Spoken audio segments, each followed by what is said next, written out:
fake book here.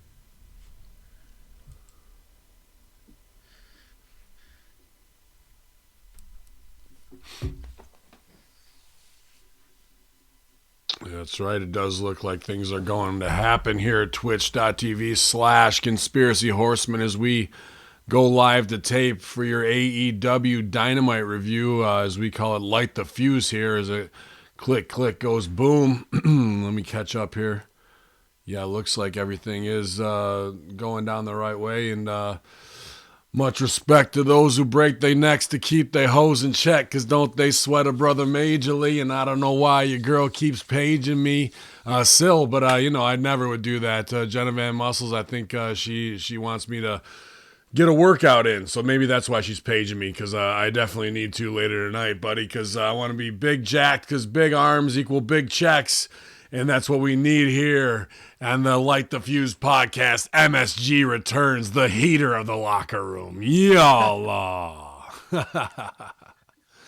Welcome back, Matthew. How we've missed you so. Oh yeah, I'm sure you guys' show has been fire with that one. Nobody's complaining when I'm gone, are they? Other than that South Park guy, no, everyone else has been Fuck pretty that cool. guy. Nah, man, me. Sil and I Matt, had where you been? I'm good, man. Where have I been? Oh, I've just been at work doing my master control news bullshit. That's all. Learning different shifts. Not sleeping a lot on that Ben Hamin no sleep production schedule right now. That's it, man. So that's cool. I'll be up late tonight editing. Well, this will get edited early and go out today, but obviously you got Conspiracy Horseman, The Locker Room, and another show I got to do for Russo. So it'll be a 1 a.m. banger again today, like last night for sure. But I do got to get my Jenna Van Muscles workout in. We were looking at the poster while you were off camera there, and I was like, damn, God damn, I got to get to the gym, bro. Like, all these little things keep telling me, like, keep going, keep going, keep going. Whether it's Stevie Richards' picture, every update every day. He's overdoing it. He got heat from the wife last night for working out for 3 hours too long, so he's on a timeout. And then Rip posting stuff, and then Jenna Van Muscles taunting me, saying, come on, you fat bastard, get to the gym. So tonight I'm actually doing, I don't even know I should say this, because I don't know if it's even credible for somebody like me to say it, kind of my first personal training session with somebody who's a wrestling fan. He's a dad, an older guy, and he knows I do the 30-minute circuit training, but I do Muay Thai instead of step up on those stupid ass, step up things. So that's going to be the thing tonight, man. Try and bring somebody along into the fold, and he's came back to the gym tired of the treadmill, but tonight we're going to throw it down. Well, Popsy, you can tell him and yourself and anyone listening, do you want to get strong? Do you want to get fit? Do you want to get jacked?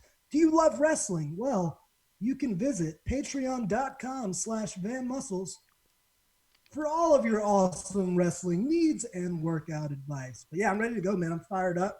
We had a sweet episode of Dynamite last night, other than one segment, which I'm going to gripe about unmercifully.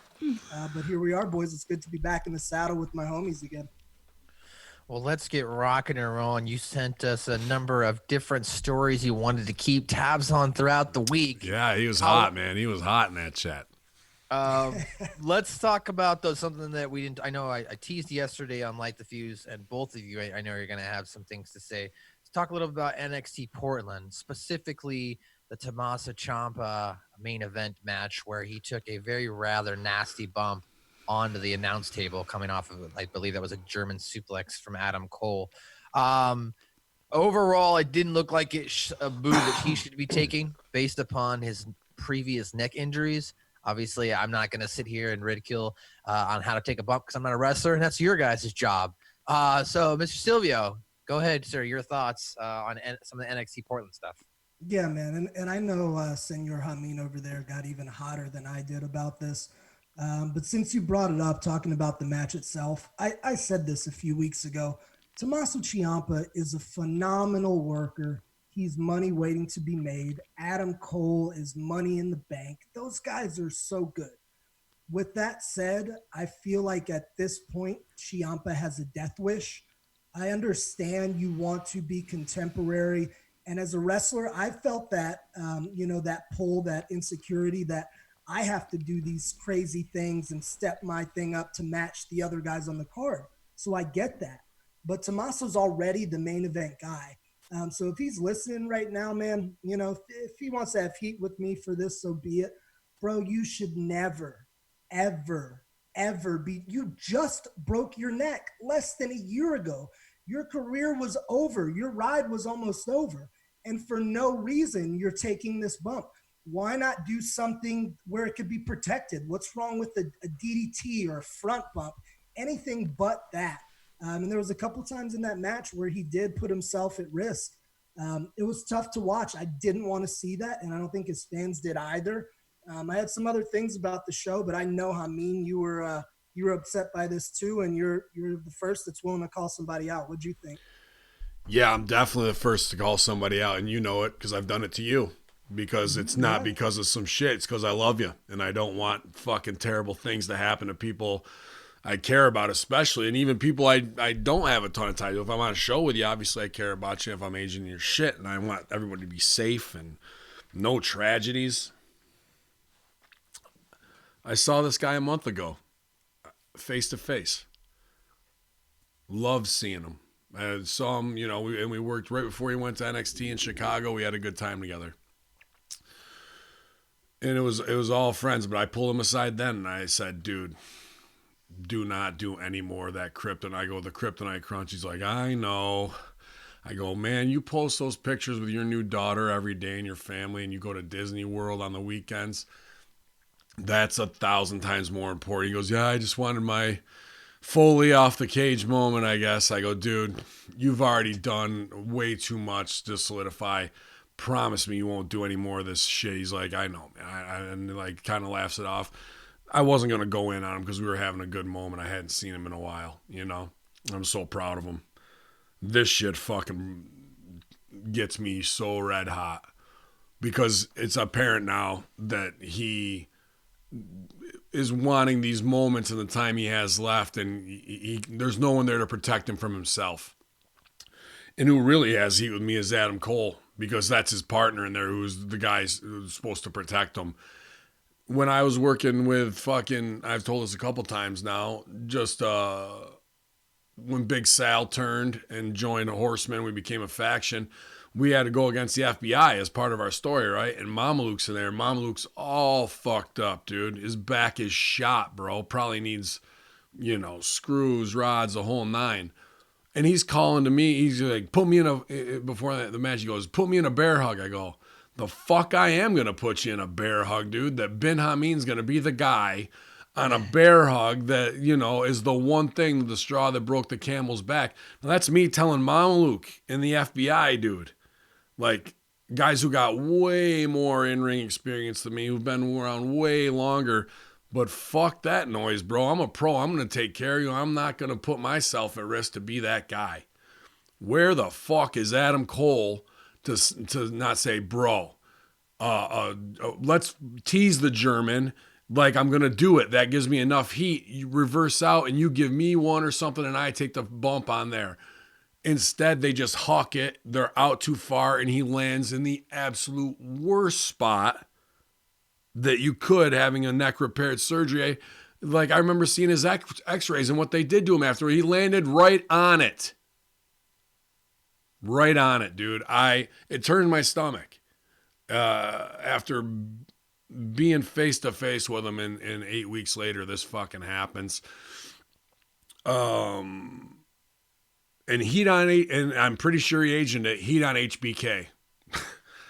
Dude. Everybody straighten up and fucking fly right and protect each other, because this shit has got to end. Heat on all of them, dude. I'm really upset about it still. And when I can't vocalize it, that's when I'm just like, what is there to say, man? This guy is going to fucking end up in a wheelchair in the next 5 years, maybe never able to walk, won't be able to walk his daughter down the aisle, won't be able to walk her or, be standing there when she's at prom, because they wanted to do some get your shit in stuff for an audience who doesn't give a fuck about it a week later. That's a false positive, fickle fan audience. And the whole show, which I heard, had tons of holes in it. So this one spot, which they didn't even sell afterwards, I was told, wasn't even a big part of the match in a transition, and you almost fucking ended your ability to walk for what? Let's wake the fuck up, guys. What are we doing here? It wasn't even just that, man. That was so over the top that's all I remember. But I can't recall the exact heat spot. But there were several moments in that match where he was taking those high neck bumps that had me cringing well before that even happened. Then heat on HBK and Adam Cole, because if Tommaso can't protect himself, he's not without blame, bro. He won all of them, but it goes mainly on him. I'm sorry, but it does. I know, but we're in there dancing, and I know your neck's fucked up. Dude, Adam Cole should be terrified every time he hooks him. Then like, I don't want to be the guy. Instead, they're just fucking doing it, man. And that, I got a big problem. Serena, I got a problem with it. Bill DeMott, I got a problem with it. Or not Bill DeMott, Albert, I got a problem with it. Fucking whoever. It's a big problem, and there needs to be a big meeting about it, dude. That shit cannot happen anymore. He's done enough. He's not going on the road full time. If you want him to take one bump like that, that's not that stupid ass bump. You give him his WrestleMania match. That's all he needs. Then give him the job at the Performance Center, because this shit has to end, man. A guy with neck surgery. What are they going to do to Edge? What the fuck are they going to do? And why are these guys not saying no? Who has the power? Tommaso and Adam Cole, are you really that terrified to be like, ask HBK, or like, how is this happening? I've tried to put this together in my mind, the scenario of them walking through it and then duck one, get around, turn around behind me, give me the German on the fucking table. What? I assure you they came up with it, man. I've worked with them both. I've worked with those agents. I guarantee you not one agent came up to him and said, do this. It was their idea, and the agent probably told them where or how to place it. I'd make them walk through after that. I'd make them walk through every match with me. So I could go, no, let's do this again. See what you want to do there. Let's do threat of violence, turn it, and get it this way, because they can't protect themselves. And I don't know how Tommaso, who was at OVW before us, who has the same mind as us, who made himself in DIY, who posts this, knows that character is 10 times more important, is doing this stuff, and for what purpose? I can't justify it, man. They're trying to stay competitive because it's the big moves. I know exactly why he's doing it. Same reason why I made a lot of the choices I made. What got Tommaso over in Ring of Honor was that he was different. He wasn't doing that shit. He got over by being the psychopath and kicked ass, and transitioned that to NXT. The show itself, man, I like the NXT product. I think they have great wrestling and great wrestlers. We don't get to talk about it much because this is an AEW show. But for the whole takeover itself, man, I got to admit I was a little disappointed. And this is coming from somebody who has full support for that brand, other than the stupid shit like Tommaso almost breaking his goddamn neck twice. The show itself, it opened with Keith Lee and Dijakovic. And they had this barn burner of a match. That's Donovan Dijak? Yeah. Okay. They did a dive, a springboard. Dijak did a springboard flip dive onto Keith Lee as he was sitting in an announcer's chair. Match one? Match one. Death defying. They literally did everything, and they had some good stuff, but they did everything. Match two was a women's match. Scotty Too Hottie, where are you, bro? How is that happening on the booking sheet that you're letting them get all that in, guys? I just seen MVP got a job. All these guys we came up watching, I got respect for. We worked a lot of indie shows with, who main event, who fucking steal the show. You're going to let guys, super heavyweights, do dives. A, that's wrong, because now all your luchas are fucked because they already seen it. B, you're going to do it in the opener. So now, hey, follow that, everybody. I can't. You weigh 300 pounds and are 6'9" and just did everything. C, now you're going to do the comedy spots too and overdo them and not really do them the way they're supposed to be done, right? Yeah, so basically they did everything you could do in match one. And a lot of it looked cool. I'll give them credit. Match two was a women's grudge match street fight. So by the time match three came, which was a straight up match between Finn and Gargano, two great wrestlers, I was literally tired. I'd had enough as a viewer. I had been exhausted from those. So the rest of the show suffered because they came out swinging like that. Rhea Ripley's title match with Bianca was pretty good. They got him back a little. The guys in the main event went crazy, but it was like everything was done by match 3. And with NXT as well, they're not doing as effective a job as AEW of building heels either. There's no heels on the show. Every single person is getting cheered. He mentioned that to me as a viewer. When I remember when I was talking to Tommaso about that, he's like, we got no heels. We got none, pretty much. There's nobody with big heat. Killer Cross ain't going to be no heel. He's going to be over as fuck. Right? So he didn't debut either. I was disappointed. I fell asleep watching NXT. Nah, they're working on a bunch of stuff that's going to be fall produced. Asleep watching NXT. I almost did as well. Yeah, after that first match, you're right. After the first match, it just like all the energy. As a viewer, you were so invested into it, except they threw everything at the wall. Would you have opened with lightweights with Balor and Johnny Wrestling? But they still would have got their shit in. They still would have done a ton of dives, but at least it would have been like watching the Hindenburg go down and then watching a small plane crash. And, Bro, I'm a 36-year-old man. If it's 9 o'clock on a Saturday night and I'm falling asleep during a Finn Balor match, something's wrong. Yeah, you're getting old as fuck, Sue. That's all. You're an old motherfucker. That's it. Hey, I at least usually last till midnight. Yeah, I can go all night long, baby. Fuck. Yeah, man. That shit has me upset still, as you can hear. But yeah, I don't want to go on a bash thing about them because I was a little disappointed with the takeover, but like I said, I do respect those guys. They have amazing wrestlers, some of the very best in the world. But I did want a little bit more from them. And highly competent agents from HBK, Scotty 2 Hottie, Triple H himself, William Regal, Matt Bloom, Deeb. Like, how is that not getting through? Has that getting through quality control, dude? It's a damn good question, man. I don't know. You want to keep going within the news? Yeah. I was going to say, to keep going. Hey, how's your news? Where do you want to take us? So do you want to talk about the concussion with Maria Manic or Saudi tryout? Yeah, let's do Maria Manic. So that was pretty interesting. I noticed that she posted, I believe it was a YouTube video, that she evidently got concussed by getting powerbombed through a table, I believe was the spot. At the hands of Bully Ray, who evidently did not apologize or check on her after that. It is a common locker room practice that if somebody gets hurt in your match, you do check on them. You sometimes, if they go to the hospital, you're the one that accompanies them. You may pack their bag for them. There's a lot that goes into that. So I don't think she was working. So if in fact Bully Ray didn't check on her, I don't know what that says about Bully Ray. It's a kind of a fucked up situation. Well, it's been even mentioned last week, and he was talking on the Friday locker room when he, had a match with Chris LaPlante, right? Who's only in his ninth. That LaPlante's Crossfire, Joe Pimento, and Joe Pimento. I just watched that match, and I fucking murdered him on the choke slam, dude. He's instantly out. He hits like a crash test dummy, bro. Oh boy, it's bad. Yeah, but you went and checked on him.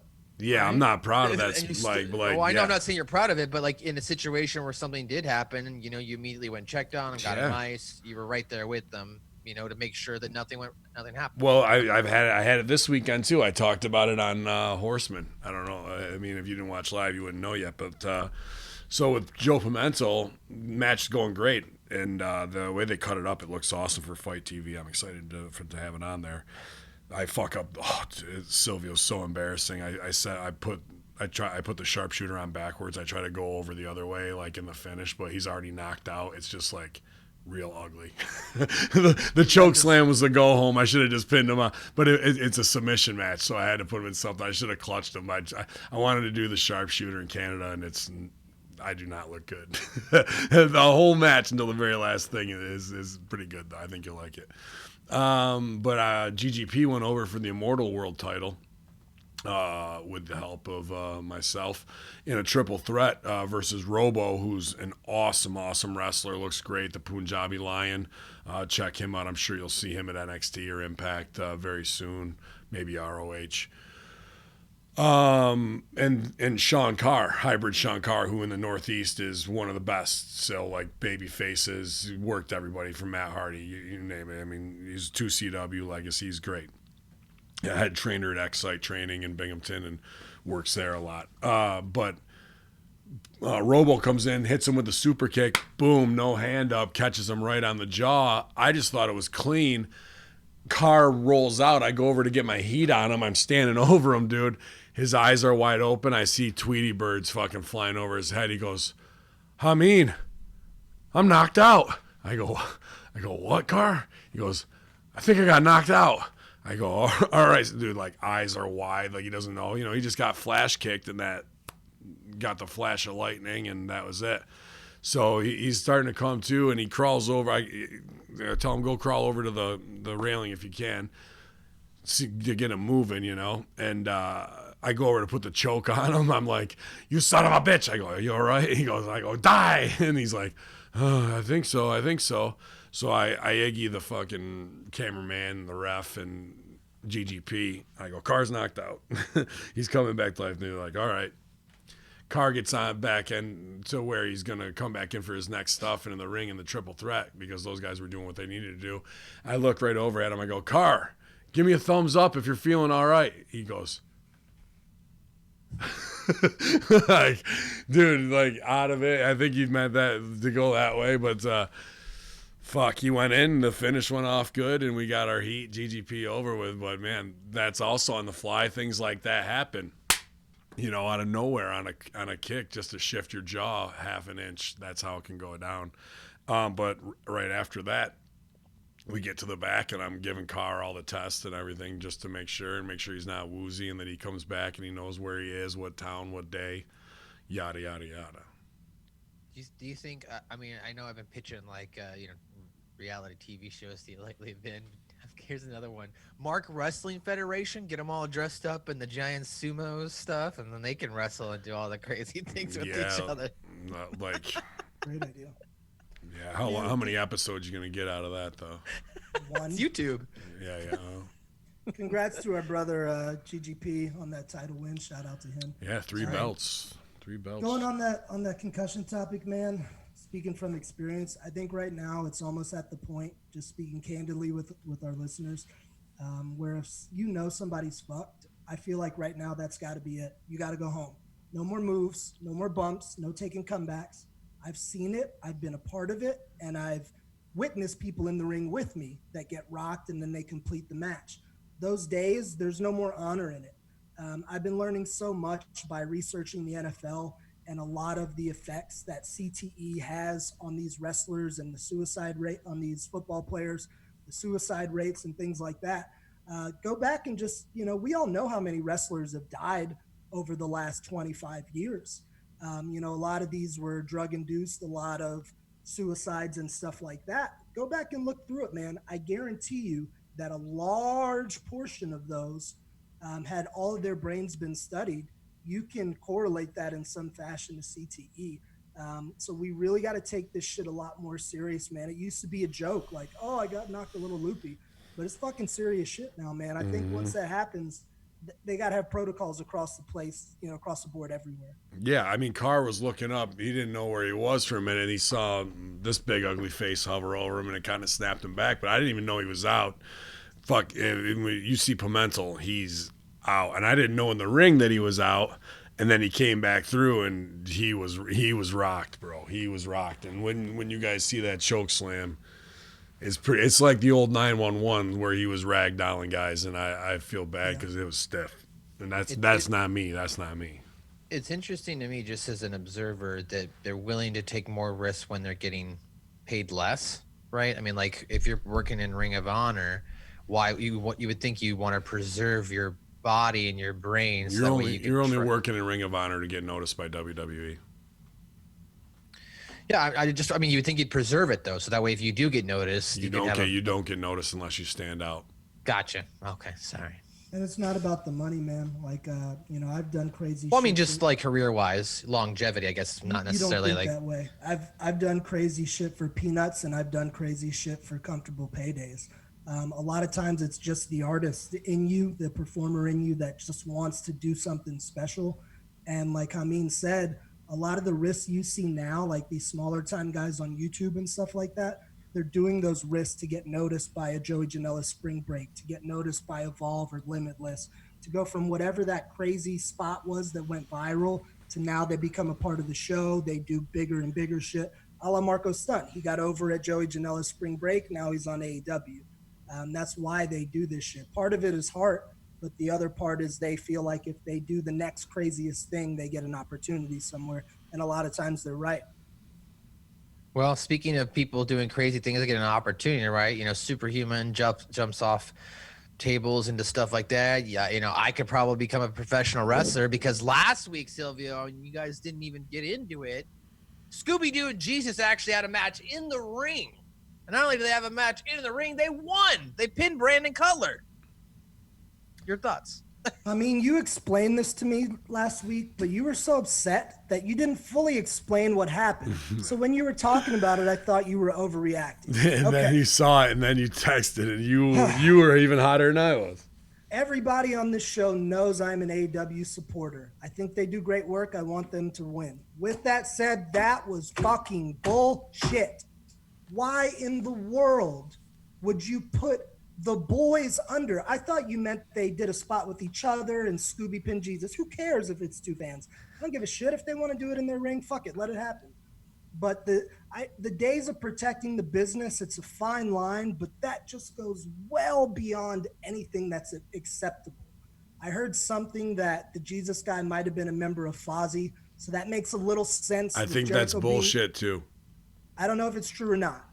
If it is, it makes a little more sense as to why it happened, but it's still not right. I don't know why in the world they had them lay down for some of their wrestlers. That just discredits those two wrestlers and everything the guys are trying to do. I know it's a funny spot. It's not supposed to be serious, but there are things you just don't do on a mainstream show, and that was one of them. It was terrible. It pissed me off. I was listening about one that they did prior to that I was unaware of too.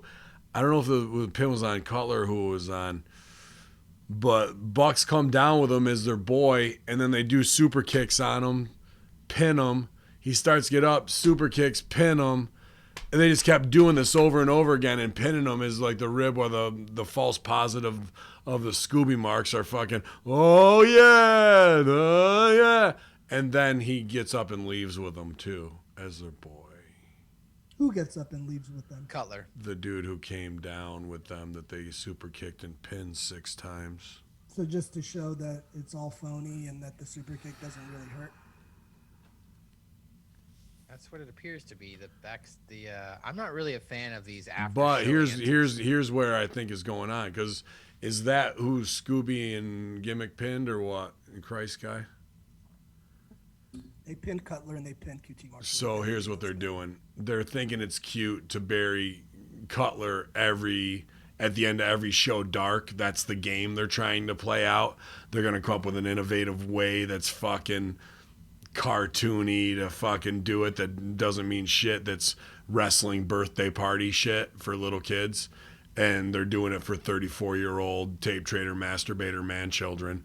And now that's going to become a fucking thing. How can we bury wrestling in some wrestle a 9-year-old girl, wrestle a blow-up panda bear, wrestle a sex doll, wrestle a broom kind of way? This is one of those, like, a rib on wrestling. But here's what they try and excuse it. It's dark.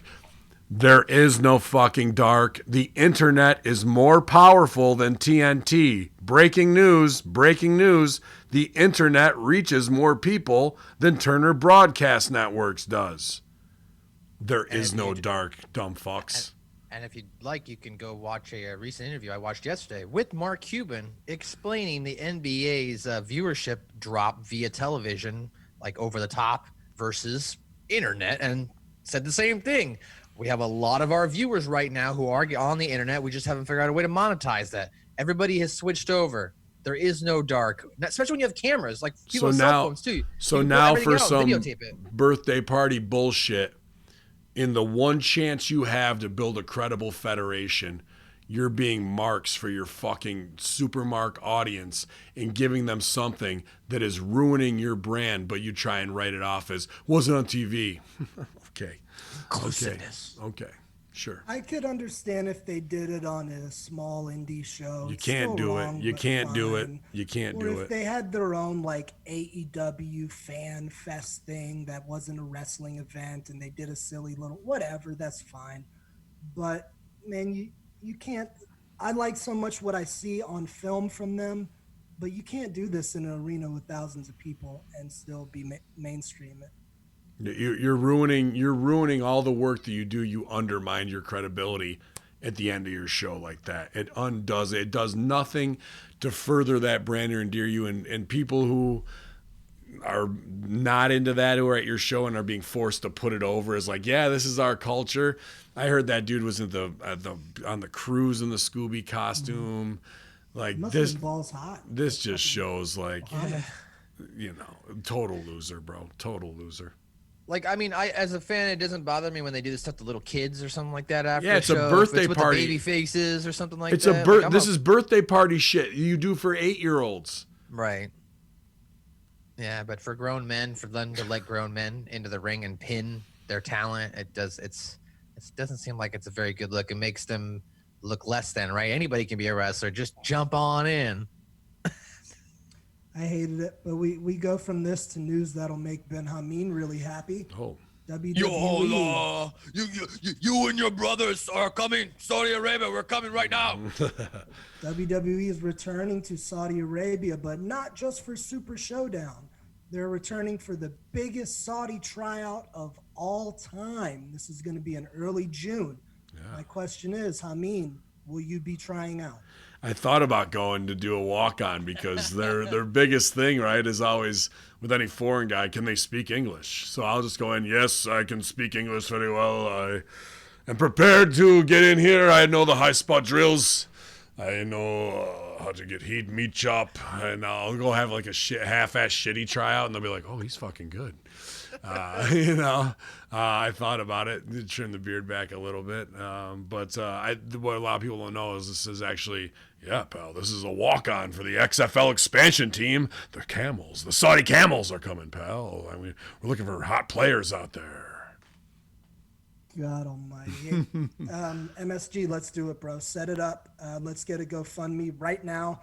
Let's pay for Hamin's ticket and his hotel room. Let's get his ass out to Saudi Arabia. That's it.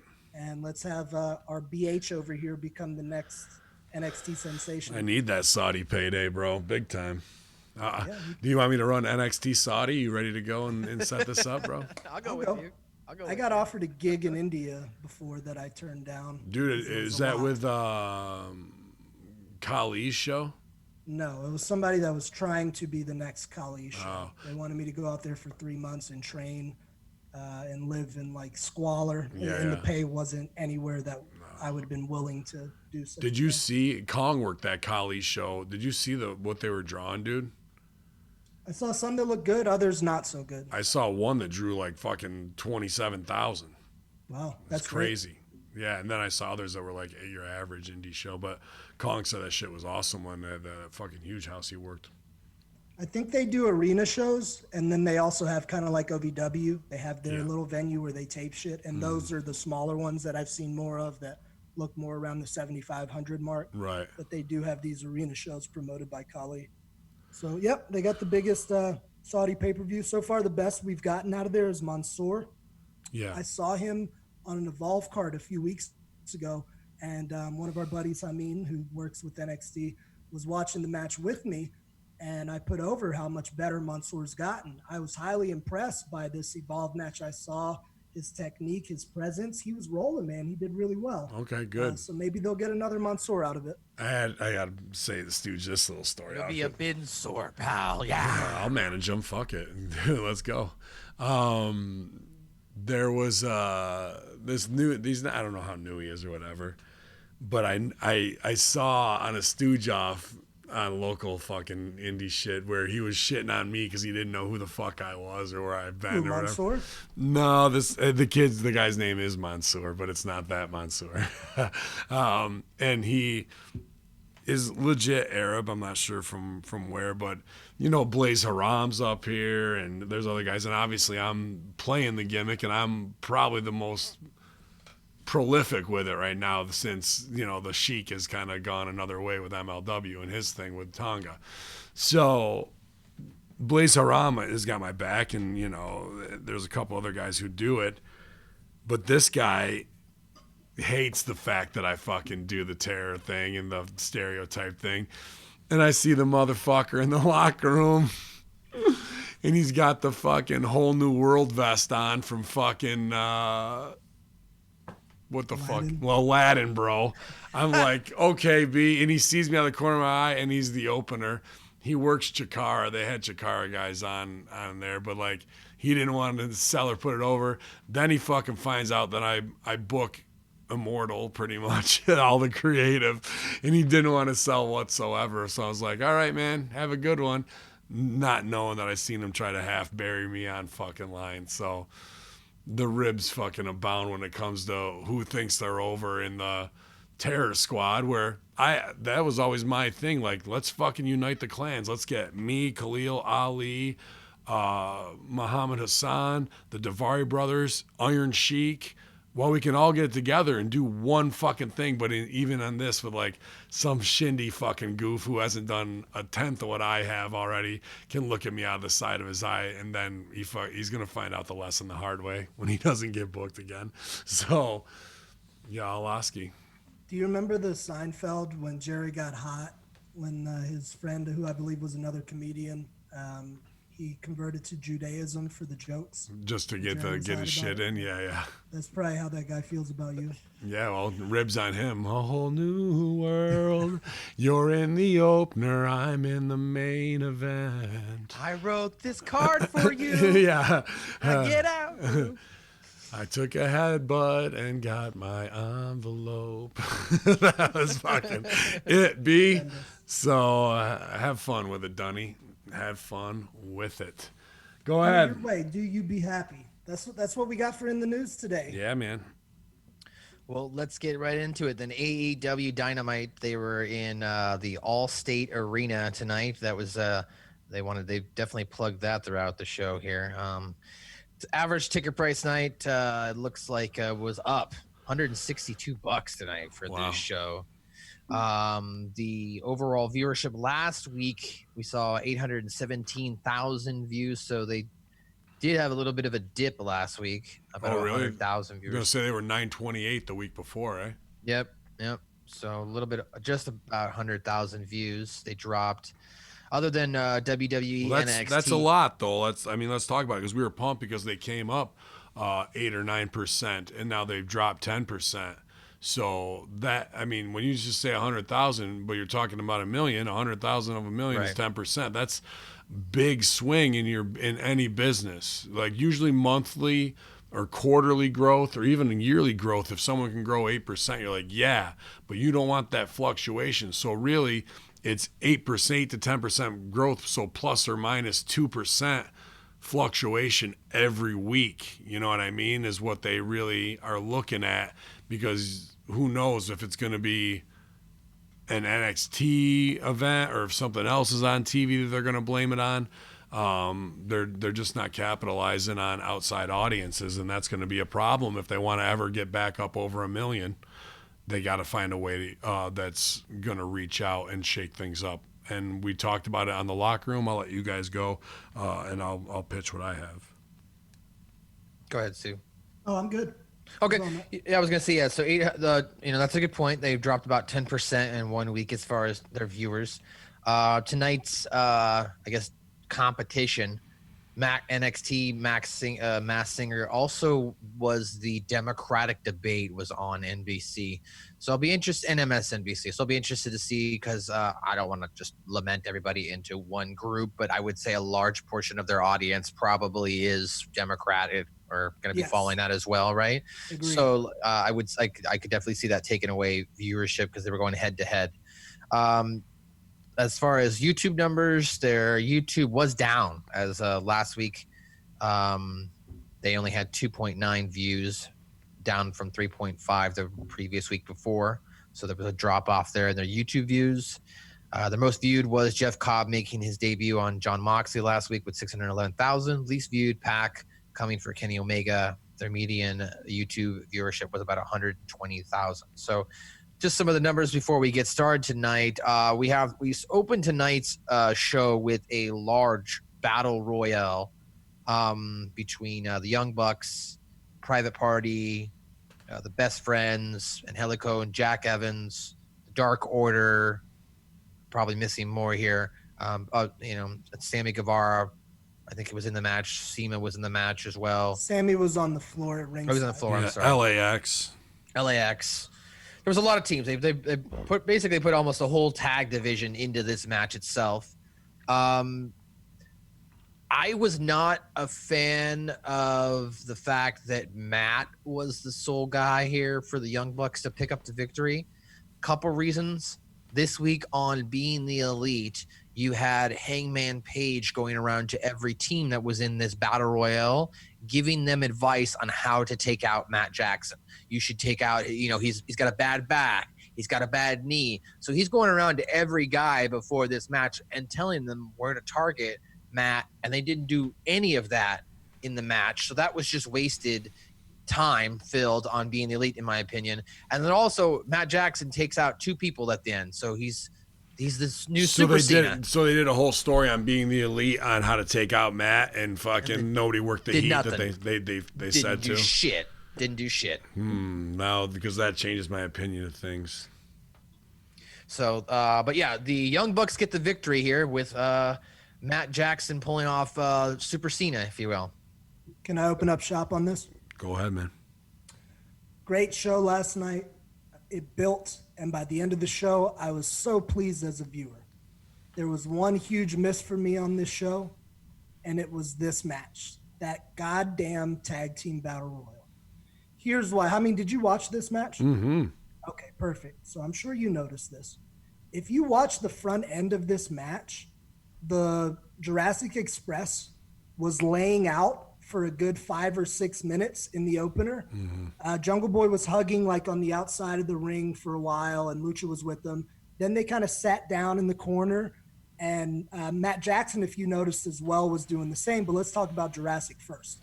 So Jurassic Express barely mixed it up. They hung out in the corner for a good 5-6 minutes, and the camera kept shooting them until it was time for their spot.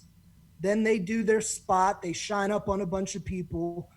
They did some cool shit, but I got news for you. Luchasaurus got exposed during that match because you had him selling and down on the mat, the goddamn mat, for most of the fucking match, and it showed some of his weak points. He's not the kind of guy that can do 20 million things. He needs to work like Luchasaurus. And let's talk about Matt Jackson. He gave away to me, the educated viewer, he gave away to me that he was either winning or he had a huge part in this match, because Matt did nothing in the beginning. And if you go back and watch it, he was laying down selling by the ropes are in the corner for pretty much the first 8 minutes of the match. So Matt Jackson's not going to sell the whole time and just get thrown out. So that stooged away to me within a few minutes of watching that he was going to win or he was going to be a big part of it. I wanted to see Butcher and Blade win because give them something that would at least be something to make them a credible team.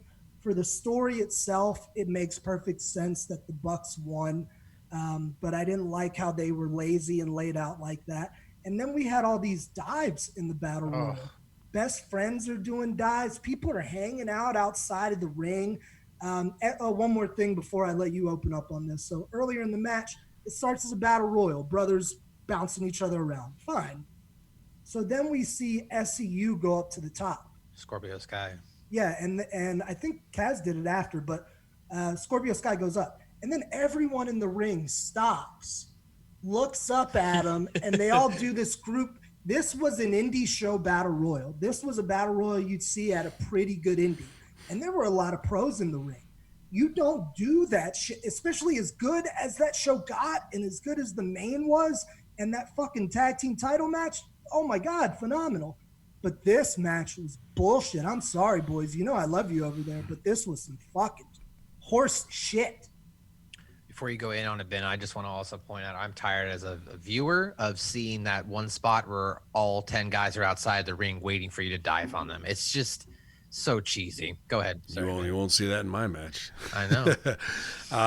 Yeah, I like Matt up here. I like how Nick got everybody feed for me, and they at least sold a kick as he went around, and then they eliminated him, so he ended at a high point. But I pop because on commentary, you talk to a lot of old timers, they'll tell you that the Battle Royal is one of the most dangerous matches you can be in because you never know. Somebody could step on you. There's so many guys in the ring. That's 100% true.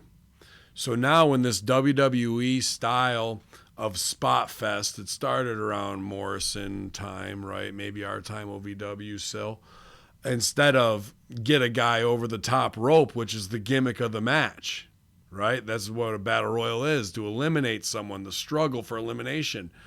So why the fuck are you doing any spots that would take somebody off their feet?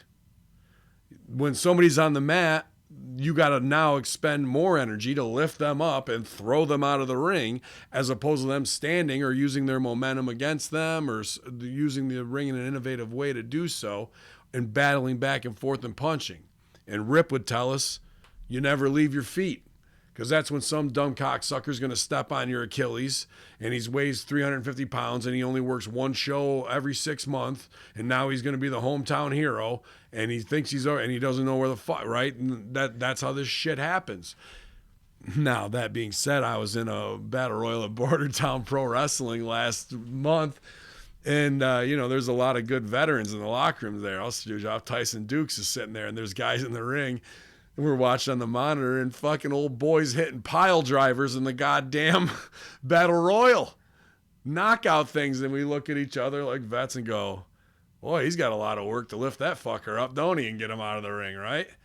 So I go out there to show them how it's done, boys. We ain't gonna fucking do this. I take off the head gimmick, wrap it around Tyler Turvis. Fucking Turvis says, choke me with it. Fucking wrap it around his face, choking him. We're standing in the corner doing nothing. Everybody hates me. Punch him, lead him down the ropes. Go to get him out, switch up with somebody else. What happens? The same guy who's hucking pile drivers comes up behind me, goes, code breaker. Hits me with knees in the back. Down I go laughing. I go, oh, perfect. Perfect. I'll just sit here in the corner for a while till my time with Reverso comes out, and he reverses and gets me out of the fucking rings. And guys just don't know, because they come up with this spot fest bullshit. If you're doing spots in a battle royal, you already fucked up. The biggest guy in the battle royal is the biggest threat. And then to not make it elimination to where it comes down of one guy from each tag team, like Luchasaurus or Jungle Boy should have been the guy in there, Matt Jackson, one of LAX, and I don't know. Butcher and Blade. Yeah, Butcher and Blade, absolutely. Absolutely. And what I would have done is I would have had to come down to Luchasaurus and Butcher with Matt Jackson, because now he's got two big cocksuckers to fucking beat, or they're going to eliminate each other, and he's just the one that pushes them both off the cliff. Right. And then everybody's kind of made. But all this stay small spot fest shit, I hated it since I saw Al have to book it at OVW, when this is how they do it in WWE now. You enter here and you do this with him and you eliminate him, and then he eliminates you with this in their spot, and everybody stays small. If you're doing anything where you have to tell somebody to stay small in the corner so you can get a focus on something, you fucked up already, because it's going to be phony, and they do it every year now in WWE. Here's the thing that I didn't like the most. They do the stuff with Dark Order on the outside, the dive on the guy from the infomercial, and it's all going down, and that was pretty exciting. And you see Raven in the back, right? So I didn't see that. Yeah, Raven's sitting in the back. He's sitting in a chair. I didn't either, and somebody said I had to go back and watch again. He's just sitting back there like this you see him for like 9-10 seconds, and it's like right at his feet, and he's not selling it. And that's when that dude was putting over the Chris Daniels stuff, but Raven's behind him. So now Raven's the leader of the gimmick. But then that business gets done, and it's really good for Dark Order. Then they go back to the fucking match, and then they come back, and fucking Player Uno's there to give Takamichi Kazu or whoever the fuck it was a mask Like, you want to join us too? No. Your business is already done. You got it over. You don't stay at ringside to do some stupid little fucking add-on. At no time in movies do you have a whole dramatic scene and then they go to the next scene and then the actor comes in and goes, "Oh yeah, one more thing from that other scene we just fucking did right there." Like, it's completely stupid. Like, it took their good business and took it from a 90 down to a 70 because they didn't leave with their heat. They didn't get the fuck out of there. It was egregious and it was dumb. So these are the simple things that I don't know how with a Malenko or an Arn or whatever, or a Dustin, this is not getting agented properly, you know? I left this out too, and I'm glad you brought that up. As far as spots in a battle royal, I'm okay with them if they're at the right time. Like, ideally, it doesn't happen until the back end of the match, Right. where there's only a few guys in and there's no danger of stepping on somebody. But why couldn't we have had a spot with Luchasaurus just chucking 4 guys out? That's a spot right there. Yeah. You know, we didn't have to do all these flip fly catch things. If you're going to do it, it's elimination. Those guys sell down. Somebody gets bipped off the apron who is still legal. So you got 3 guys on. Luchasaurus with the fucking press and throws the fucking guy instead of get your shit in with a dive. If somebody's got to fly through the air, that's it. But let's talk about the Dark Order, right? So they came out, they interrupted the battle royal. I didn't like it, but the business got done okay, fine. But as they start talking, SCU, who is a phenomenal tag team, I enjoy them every week. They look like dicks because they're just standing there with their backs turned in the middle of a battle royal with 20 men. They listen to this Dark Order, la da da da da da. Then somebody comes up and throws them over the top. Then for just 30 seconds later, for the 2 guys that wear the fucking masks, once they get in the ring, they now get thrown out. So all this is done. SCU looks like morons. Then the guys got thrown out. So what did it really mean? I was so upset with that, I missed the whole Raven part. It was very fast, and he was in the back, like he was probably sitting 20 feet back. He just had like a gray, like almost like a shirt Ricky would wear, like one of the, you know, not the herringbone, but you know, something he bought with some like his Malcolm X shirt or something. That then is very slight. So they never acknowledged it or focused on it, but they were talking about Chris Daniels when they took out the dude from the infomercial who looks kind of like a thinned out Gavin Garrison is all I could think of that guy. Yeah. Dude, this is twice I've mentioned Gavin Garrison in one day. We were talking about the FCW documentary where they made him, what was it, Fletcher? What was his gay porn name? Fletcher? I don't know. Oh, it was bad. Fletcher Doer, I think. Maybe. No.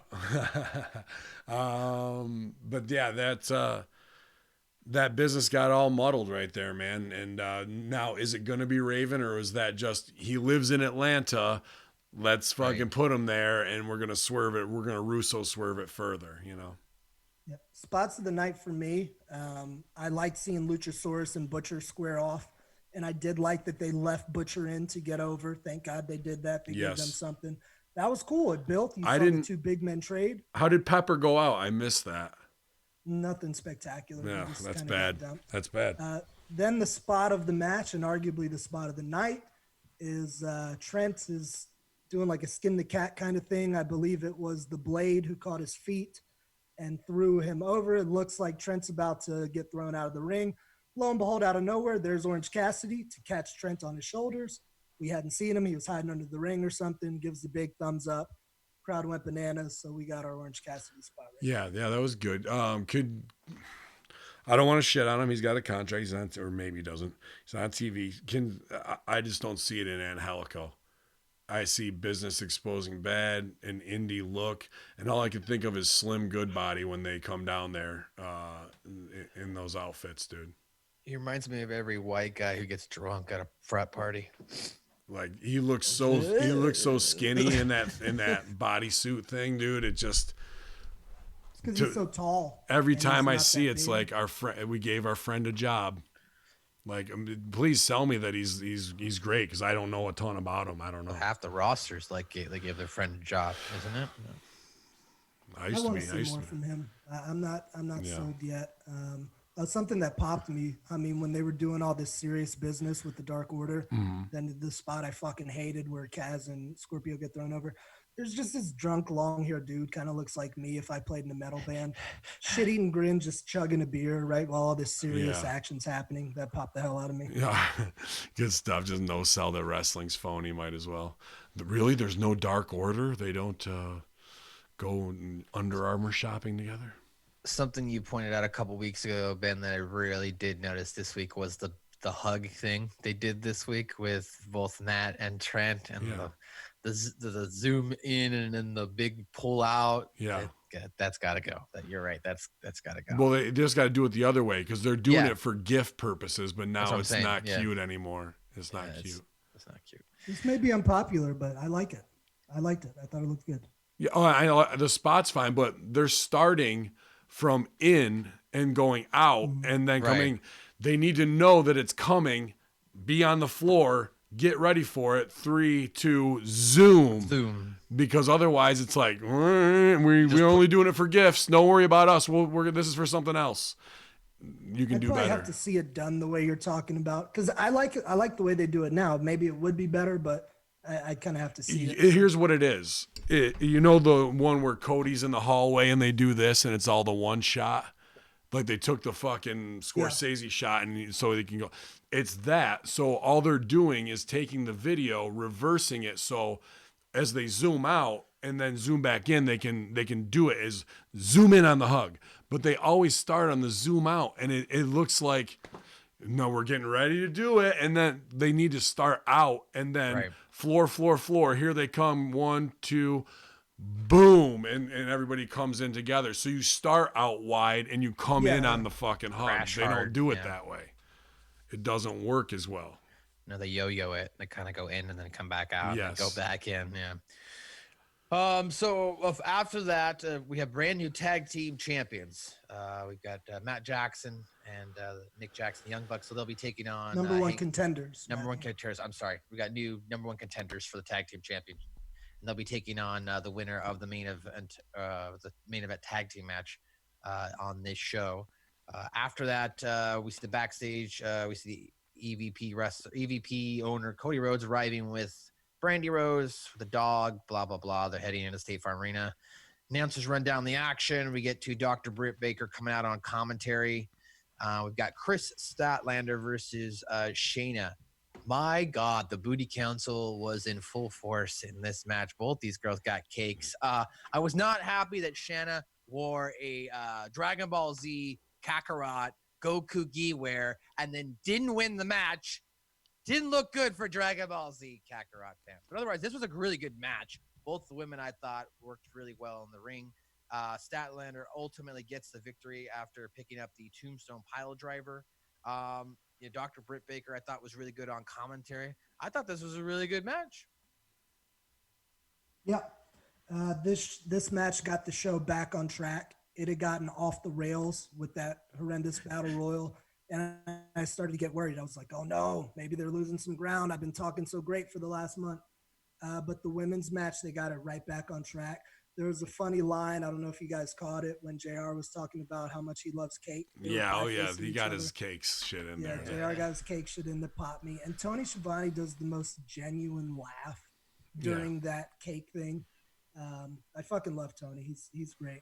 The match itself, man, they looked really good. They worked well together. I think it was on par with, I always talk about how high the level of competition is for the WWE and NXT women's division. I would put this match on par with that style of work. They did really well.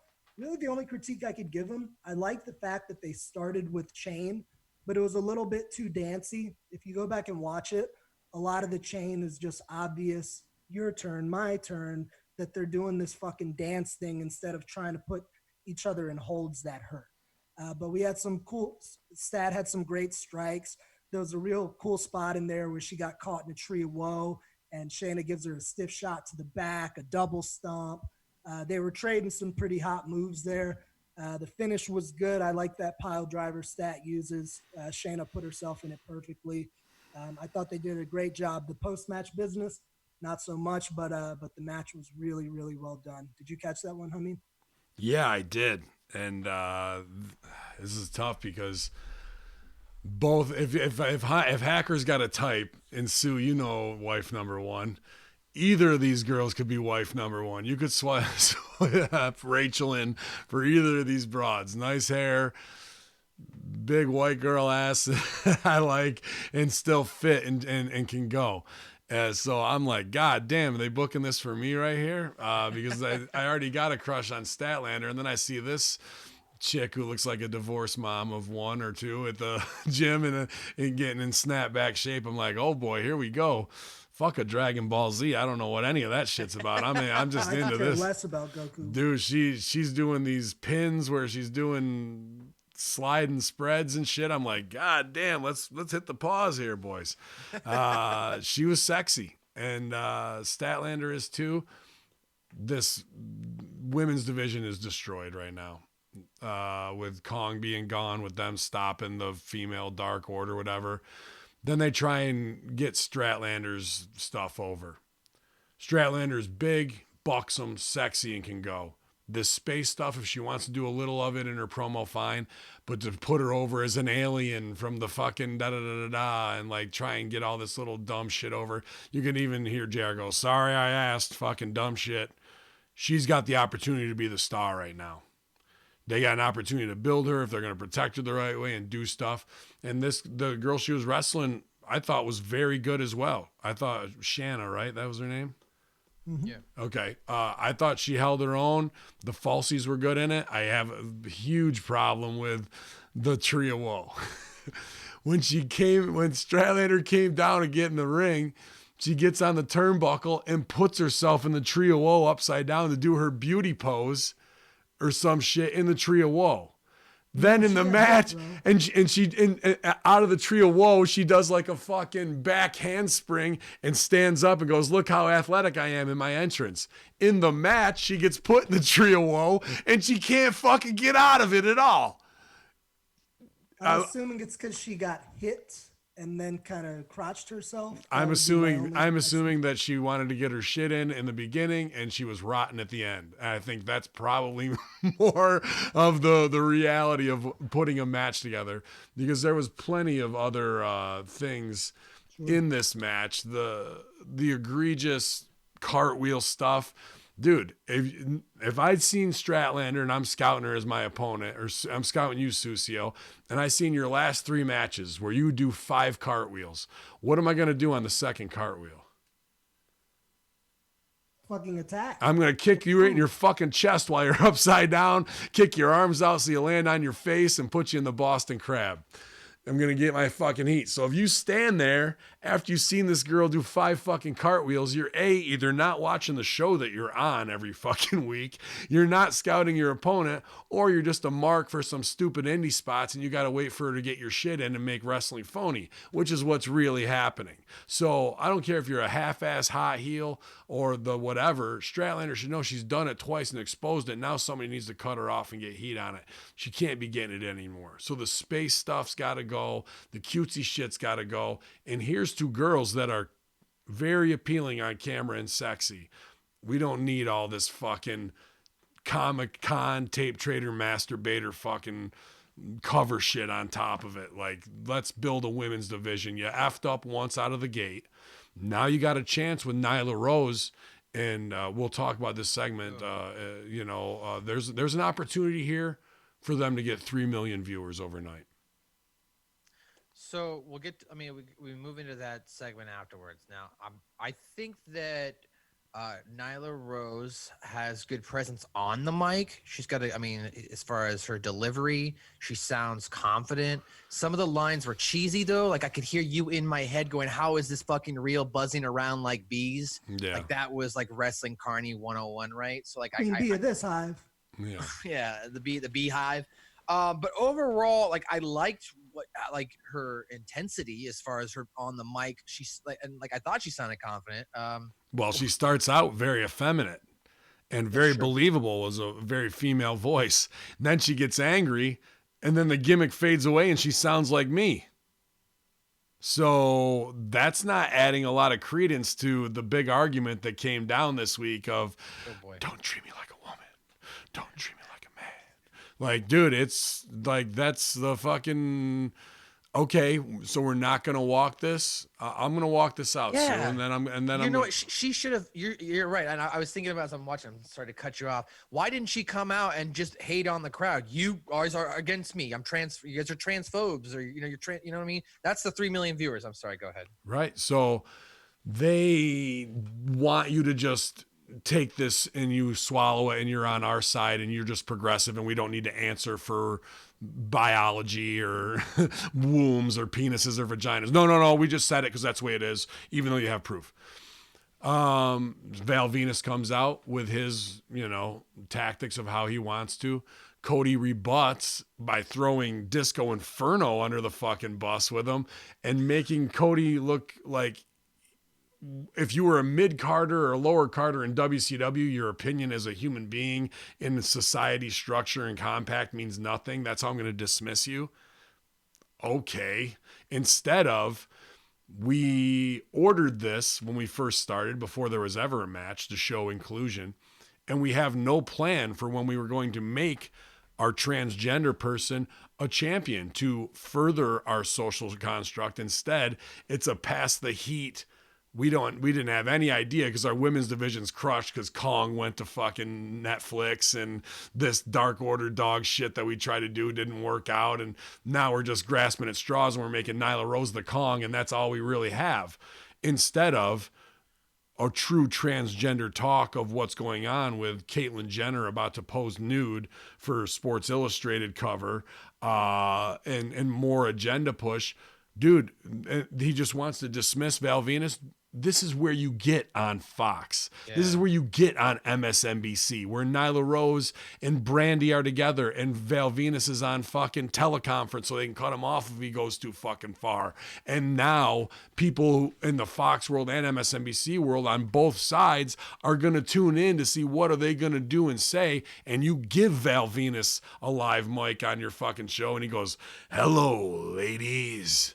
Except for you, Nyla, bring it out here," and fucking gets it over. And if you really want to do it, you tag him with Disco. And I would even put Russo as their manager. Russo don't got to say nothing. And all this is right there, but they want to not have egg on their face from their original agenda push of hiring Sonny Kiss, which where have they been to make any money off of, or Nyla Rose, which is a secondary awesome Kong, and not getting the true transgender, let's ride the razor blade in the public conversation and do it the right way and have a plan in place when we make her him champ, whatever you want to refer to her as. That's business exposing bad, especially if you call yourself a branding officer, an executive vice president, or whatever the fuck you want to. This is where you could have got 2 million viewers overnight on one storyline, but ego is in the way, and let's bury Disco and Val for being kooks and mid-carders. Okay, I guess you didn't want that you don't need to expand your audience to 3 million overnight. Nah, we're cool, Briz. Yeah, I mean, I was going to point out that, I don't necessarily agree with the way Val Venus went about as far as putting across the idea, but what he was saying I thought was kind of valid. He wasn't saying, I have a problem with Nyla Rose being the champ. I have a problem that they're not capitalizing on the topical nature of They're trying to push an agenda by not saying anything and leave you on the other side of the fence as you old fucking curmudgeon, you do things the old way. This is the new way where you don't have, even if you have a dick, you can say you're a woman and everybody will respect you. Well, that's a lie. And you know that's a lie, but just because you keep saying it as a truth and we're not buying it, fuck you, let's fight. No, you're a mid-carder. Like, no, I'm speaking to you as an adult and you're a child having a reaction because your argument is unfounded. And you're pushing off of emotion instead of biology, DNA, like, whatever it is, us as mammals. And you're pushing an agenda that you just wanted to be a progressive. And that's fine. But let's play that out and make some fucking money out of it because the society talk is that. Instead, you want to do it as some old dumb wrestling angle where it's just a big black woman beating up a fucking little Japanese girl for sympathy because your division sucks when here's everything that you should be on the table of being cool and bringing wrestling to the forefront once again in a conversation where then if you have a well thought out PR statement that Brandy could deliver eloquently and you could be a champion in the LGBT community. And now you could have a lot more outside viewers tuning in for whatever reason, man. They should definitely be parodying what you see in real life, right? You should have a female figure who's upset that Nyla Rose is wrestling in her division. Where's everybody on Joe Rogan? Rogan just cut the promo when Stevie and I talk about this, about the transgender MMA fighter who fucking crushed in the skull of the girl last month. This is the exact argument. Is anybody going at Rogan? Will Cody say anything to Rogan? Oh, Joe Rogan, you never fought in UFC. You're just a commentator. What the fuck do you know? Right? Like, where's that commentary? Easy to fucking go at Disco, and for no reason. I don't know why. Like, that exposes him. Go ahead. The problem is, man, is it's some people just kind of word things and say things like an asshole. Disco's been guilty of it. Sean Morley's been guilty of it. You can say whatever you want. Cody's guilty of it too then, right? Let me finish, though. You can say whatever you want, and you can give your opinion. Everyone's free to do so. But you have to understand that what comes out of your mouth or your keyboard is going to have emotional and psychological effect on people. So if I come out and shit on something on this show, in the process of that, I'm going to give something constructive. I didn't like this, but this is how we could have made it better. And this is how everyone can get ahead. Sometimes that doesn't come out and you end up sounding like an asshole. Wrestlers are critical. You know better than anyone, Hamin. Yeah. We're our biggest critics. And even when you're asking someone for feedback, when someone's telling you something you did sucks, it stings a little bit. Then you get past that and you start thinking and taking it. I thought you were just coming to me on the, wrestlers are assholes. Hamin, you're an asshole. Yeah, I thought, you're a fucking asshole, Hamin. Listen, if you come out and say something like an asshole and people get mad, don't act stupid. Oh, I can't share my opinion. Everyone's a libtard. Fuck that. You talk like an asshole, you're going to get an asshole-like response. And not saying he necessarily is an asshole. I don't know him. He's probably a cool guy, but that's the way shit goes. Yeah, he wants that reaction. I mean, all that aside, the problem for me is they didn't have a plan in place for the PR blowback. This is me as an office guy, of something ready to go, because you had to know it was coming, right? And their answer to it when asked the question was as far off base as I could and immature as I can imagine. When you have this stuff in your house, you have to be able to protect it the right way. They didn't. And now here's an opportunity to really do something controversial and have Val say some shit that's wow, but at the same, Val could be the biggest heel in the business tomorrow if they put him on TV and gave him the fucking mic for 90 seconds to do it. And there's plenty of matches that could come out of it, bro, and just enough to get all eyes on that shit in the conversation to transition it away from Caitlyn Jenner, who's held this spotlight for so long, into this realm. With people who want spotlight. That's right. So them being egotistical and short-sighted and leaving money on the table, bro, you got a golden opportunity here. Golden, and they're going to fuck it up. They're not going to do it because their egos won't allow them to address it the proper way. Maybe they have something working. We never know. I was going to also say, did they spoil themselves by selling for Val Venus? Because this is his shtick. Like, if you follow him, like, this is what he does. As soon as it was about Val, and as soon as Cody threw Disco in there, who wasn't even mentioned in the conversation, that is selling. Dude, now everybody's going to tune into Keeping It 100 to see what Disco has to say back. Conan's going to have something to say. Cody sell for Conan? Now Cody's fighting out of the trench against guys who are bookers and not listening, and he looks a certain way, and now that's just all a downward spiral, right?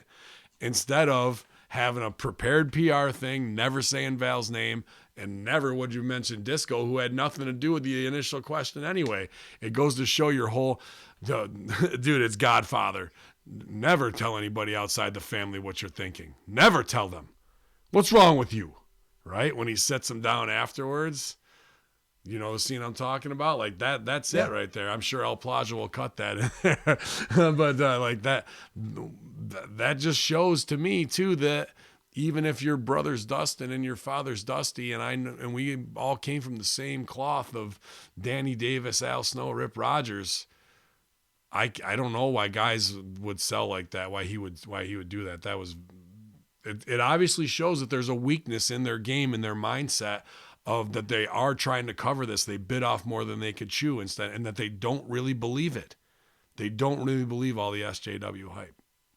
Last thing I'm going to say on this, and on Cody's behalf, not taking up for him, but just understanding business.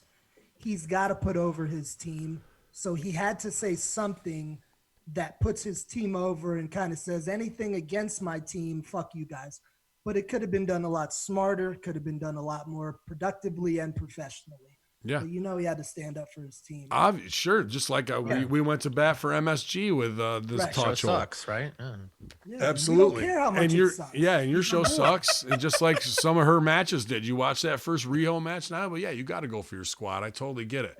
But dude, pride aside, you got an opportunity here. Big one. Don't fuck it up, and don't be afraid to get controversial with it, because there's a little book. Controversy creates cash. Yeah, and I'm not going to sit here and claim to say that I know Val Venus, but I've had the opportunity to like hang out with him and like smoke with the guy, and everything you hear online, that's what he says in person. Mm-hmm. So it's definitely not his shtick. This is what Val Venus believes. So as you mentioned, we had the Nyla Rose promo afterwards. Britt Baker left, even though she was on commentary. I don't know why she's the number one contender, why she didn't get up and go get Nyla Rose's face, but I guess they don't want heel versus heel. So they had Chris Stratlander to come back out, kind of get in her face, right? Then we moved on to the Tony Schiavone interview.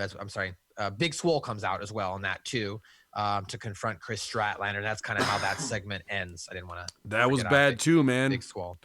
Like, well, not bad, but that was interesting. Like, first Stratlander comes back out. I'm like, they just did Stratlander business, so why bring her back out again? This is after seeing the Dark Order double business, that irked me. And then Swole comes out, and even though her first match was kind of like on TV, she's damn impressive. She's a thoroughbred athlete, you can tell, bro. And then she calls Nyla brother. And like it's not like right on mic, but it definitely picks it up. What you want, brother? Like the Freudian slip, or was that place still? Are they actually gonna do something where I'm a real woman and you're not? I think it was play, but it sounds like what she would say to her backstage. Right, but of all the people at all the time when you shouldn't say it, there it is. On the one show where it's the hottest peak, we get a brother to the transgender champion. Let's talk about the segment itself. So Matt was talking about Nyla's confidence in the promo. I agree she had confidence. What I didn't like, and to kind of Hamin's point as well, Nyla just screamed way too much during the promo. It took me back to like a rough 80s promo. It was just too much screaming. It wasn't enough like level of high to low, low to high. It was just a lot of shouting. But then when Statlander came out, I was okay with it. I wasn't enjoying the promo too much other than Tony's involvement. But I was like, okay, this is interesting now. We had Stat. What's going to happen? She took the finger out to boop. Oh, is she going to boop Nyla? And if she does, what's Nyla's reaction going to be? Oh, then we have stop. That was bad too in the match. The fucking finger boop thing on the fucking nose, bro. That was brutal too. That shit's got to go. Tell her. So then we have Swole come out. Okay. Nyla just spent 6 minutes talking about how she will destroy everyone. Swole, who's the smallest of all of them, comes out, gets in her face, gets herself over at Nyla's expense, and Nyla doesn't do anything. She doesn't touch her. There's no punch thrown. And with Swole, they don't understand her gimmick. The big Swole part is a rib. They keep saying the powerhouse, Big Swole. Her gimmick is funny that she's not really big, and she is in good shape, but she's not this swole, gigantic creature, but she works big. That's the gimmick. Yeah. That's the wink and nod. They're acting as if she's like Nyla Rose and Statlander level of size and heaviness. Really, what she has is the enthusiasm and vigor of a angry black woman, and that comes through the camera. And you, even as a transgender minority, you don't want to like. It looked like every dude like I don't want to fuck with her, like fuck with that. Yes, but Nyla's a killer, and she's a woman of color. But so it, she says, but she it, shouldn't be but afraid that of looked another like a woman of color. man's reaction, where a fucking woman at the mall be like, "Bitch, no, you didn't." Like fucking to come back up. Nyla reacted like a fucking dude would to a crazy girl. He was definitely scared. So I didn't like the way that ended up. So everything about that life. Yeah, I wasn't about it either. Once them fucking braids get swinging, man, fuck that. Like I thought Swole stole this scene. Statlander. At Nyla's expense, though, bro. Yeah. Okay. We got a women's division that is crippled and is pretty shitty. Right. So who's gonna take it? Right. Who's gonna step up and like? TV time's precious, right? If I'm backstage and I'm thinking about booking shit and I see who's coming through the TV, what is going to give me a headache if I got to defend transgender stuff, if I don't want to go down that road or die on that hill, who can I make? Okay, I got this white girl with the sexy cakes. I got to back up to her, and I got a fucking angry black girl with silly braids who's getting it more on camera than the other ones are. As a producer, bro, I'm going with my stronger fucking play, not what would be great for social justice and the movement in America. Fuck that, I need ratings. I need good wrestling and I need entertainment. All that other shit don't concern me. This is my job. So she got over, and maybe that's bad going into business for yourself a little bit, but I think she was where she needed to be, and everybody else needs to raise their character up to that level. And that don't mean screaming. Like, you just got to know what's up, like getting hot or whatever she needs to do, so. Well, she's got a lot of, worker bees to work with. Yeah, so. killer bee quickly sting you. I ain't got to lift them fucking finger. Make sure the God I Reef turns on the ringer. So after that, we get a video package hyping the AEW in-ring debut of Jeff Cobb. Jericho talks about having, big news for next week during his promo. Talked about that. Announcing the Hitman of the Inner Circle has joined AEW to take out Jon Moxley, which is the match we got next. This was, I know we had the cage match, but as far as wrestling, this was my favorite match of the whole show on AEW Dynamite. This match ends with Cobb going toward the islands. Excalibur points out Moxley reversed it. Moxley hits his own paradigm shift. He goes to hit it. Cobb avoided it. Both two are going back and forth, top rope. Cobb hits a superplex, but Moxley holds on to him and rolls him up for a 1-2-3 victory. So definitely a unique out of nowhere roll up. Didn't sell the superplex, right? No, I know you were going to. I got to go back to Statlander. I got to go back to Statlander's match. They did Spike DDT. Wow, straight up and down. Looked awesome. 1-2 kick out. How is anybody doing Spike DDT falsies when Moxley's on the card 2 matches after them? It's a different move, bro. It's not the same. Sorry. See, like you guys are like, I like this Statlander cakes versus cakes match. And I'm like, I like seeing the visual of the girls, but psychologically it was the shiznits, bro. Nose boops. I can do a fucking tree of woe in my entrance and a beautiful exit, but I can't get out of it in the ring. And then we're burying the most over guys finishers 2 matches before they come out and have to get it over. Woof. Look at Cassidy. He does the silly string move. It's a variation. It's different, man. Like in 2020, that's the way it goes, man. A lot of moves are similar. You get a stunner and you got an RKO. It only goes that way because no one checks them. Because no one says no. Across the board, I think, but I agree to an extent. I agree. Protect those, but it's gonna happen. Don't be fucking surprised. You're gonna see everybody doing everything, especially on AEW. I would say the only thing, before I let you guys get into it, the only thing that I question on this show itself is they didn't really make any of their new stars or protect any of their new stars. Cobb takes the loss here. Yeah, that was weird, dude. You could have ended this in DQ. Why is Cobb taking a loss? Yeah, and we'll talk about it later, but the outcome of the Wardlow and Cody match as well. So they kept their stars strong here, and they really didn't make anybody else on this show. What did you think of the match, though, Silvio? So my first thought on the match, and I circled it in my notes, during the Battle Royal, Sammy Guevara took the coolest deadliest super kick of all time. Holy shit, bro. Spot, right? Yeah, that spot. Bodied him, bro. Bodied him. Wasn't it great? Holy shit, it was awesome. But then a segment and a half later, Sammy's back out to the ring, no selling. God damn. So we either should have had Sammy staggering out, or we should have not had Sammy involved at all until his cue to be out there later came in the match. That was my first problem. As far as the match, I love the story. It was Jon Moxley running into a brick wall, that brick wall being the uber impressive Jeff Cobb. Good shit. I liked it. It was simple. It was a smaller guy versus a stronger guy. They both looked good. The finish, Matt, I didn't have a problem with. I'll agree with Hamin. I would have rather seen a DQ. The Inner Circle could have just jumped in. That was it. Like I like that AEW has given us finishes, but I don't want them to feel like they have to every time. Right. DQ would have worked better. The spot I don't have a problem with. That's the old Dynamite Kid Randy Savage spot from the Wrestling Classic. I liked it. I've used it myself as a finish in matches. But yeah, DQ, to your credit, I mean, would have probably been a little bit better for Cobb. But good debut for him. Good match for Moxley. Yeah, Cobb's awesome. I'm a mark for anybody Fireplug style, Rhino, Taz. But he needs to do a lot more suplexes in that vein. I don't think Cobb's style of being a legit Olympic wrestler is shining through how it should. I want to see more of that from him, man. Jay Freddy works a good style like that and is pretty much same size. But to bring in your heel Hitman, you don't bury him on the fucking first outing, dude. So even if he's getting his heat and you got to protect him and heels need heat here and there's going to be a run in, then do that. Don't give this guy a loss out of the gate, bro. Right. So, especially when Cody's going over in the fucking next thing. We got to give some heels heat here, right?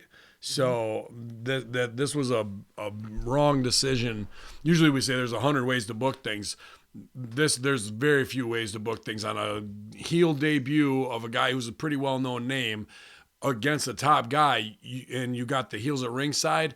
You don't hand that guy a loss and ruin his stock property unless they offered him. The only thing I think of, they offered him a contract, and he said, "Fuck no, I'm worth more than that." And they're like, "Okay, thank you." And something like that was said because they did acknowledge that he's still going to be working NJPW and he hasn't committed 100%. So right, that could have. So that politics wise, they want a clean win over him because he's not doing what they wanted him to do. That's the only other thing I could think of. Oh, I got something too, man, that drove me a little nuts during the match. We talked last week about Moxley's match and some things that could have been better. At one point in this match, he dives out to the floor. Cobb catches him and gives him like an exploder on the floor, exploder suplex. It looked cool. But then within 30 seconds, Mox is back in the ring, running around doing jump knees. And then he started working like a strong style thing where he was strong lariating Cobb.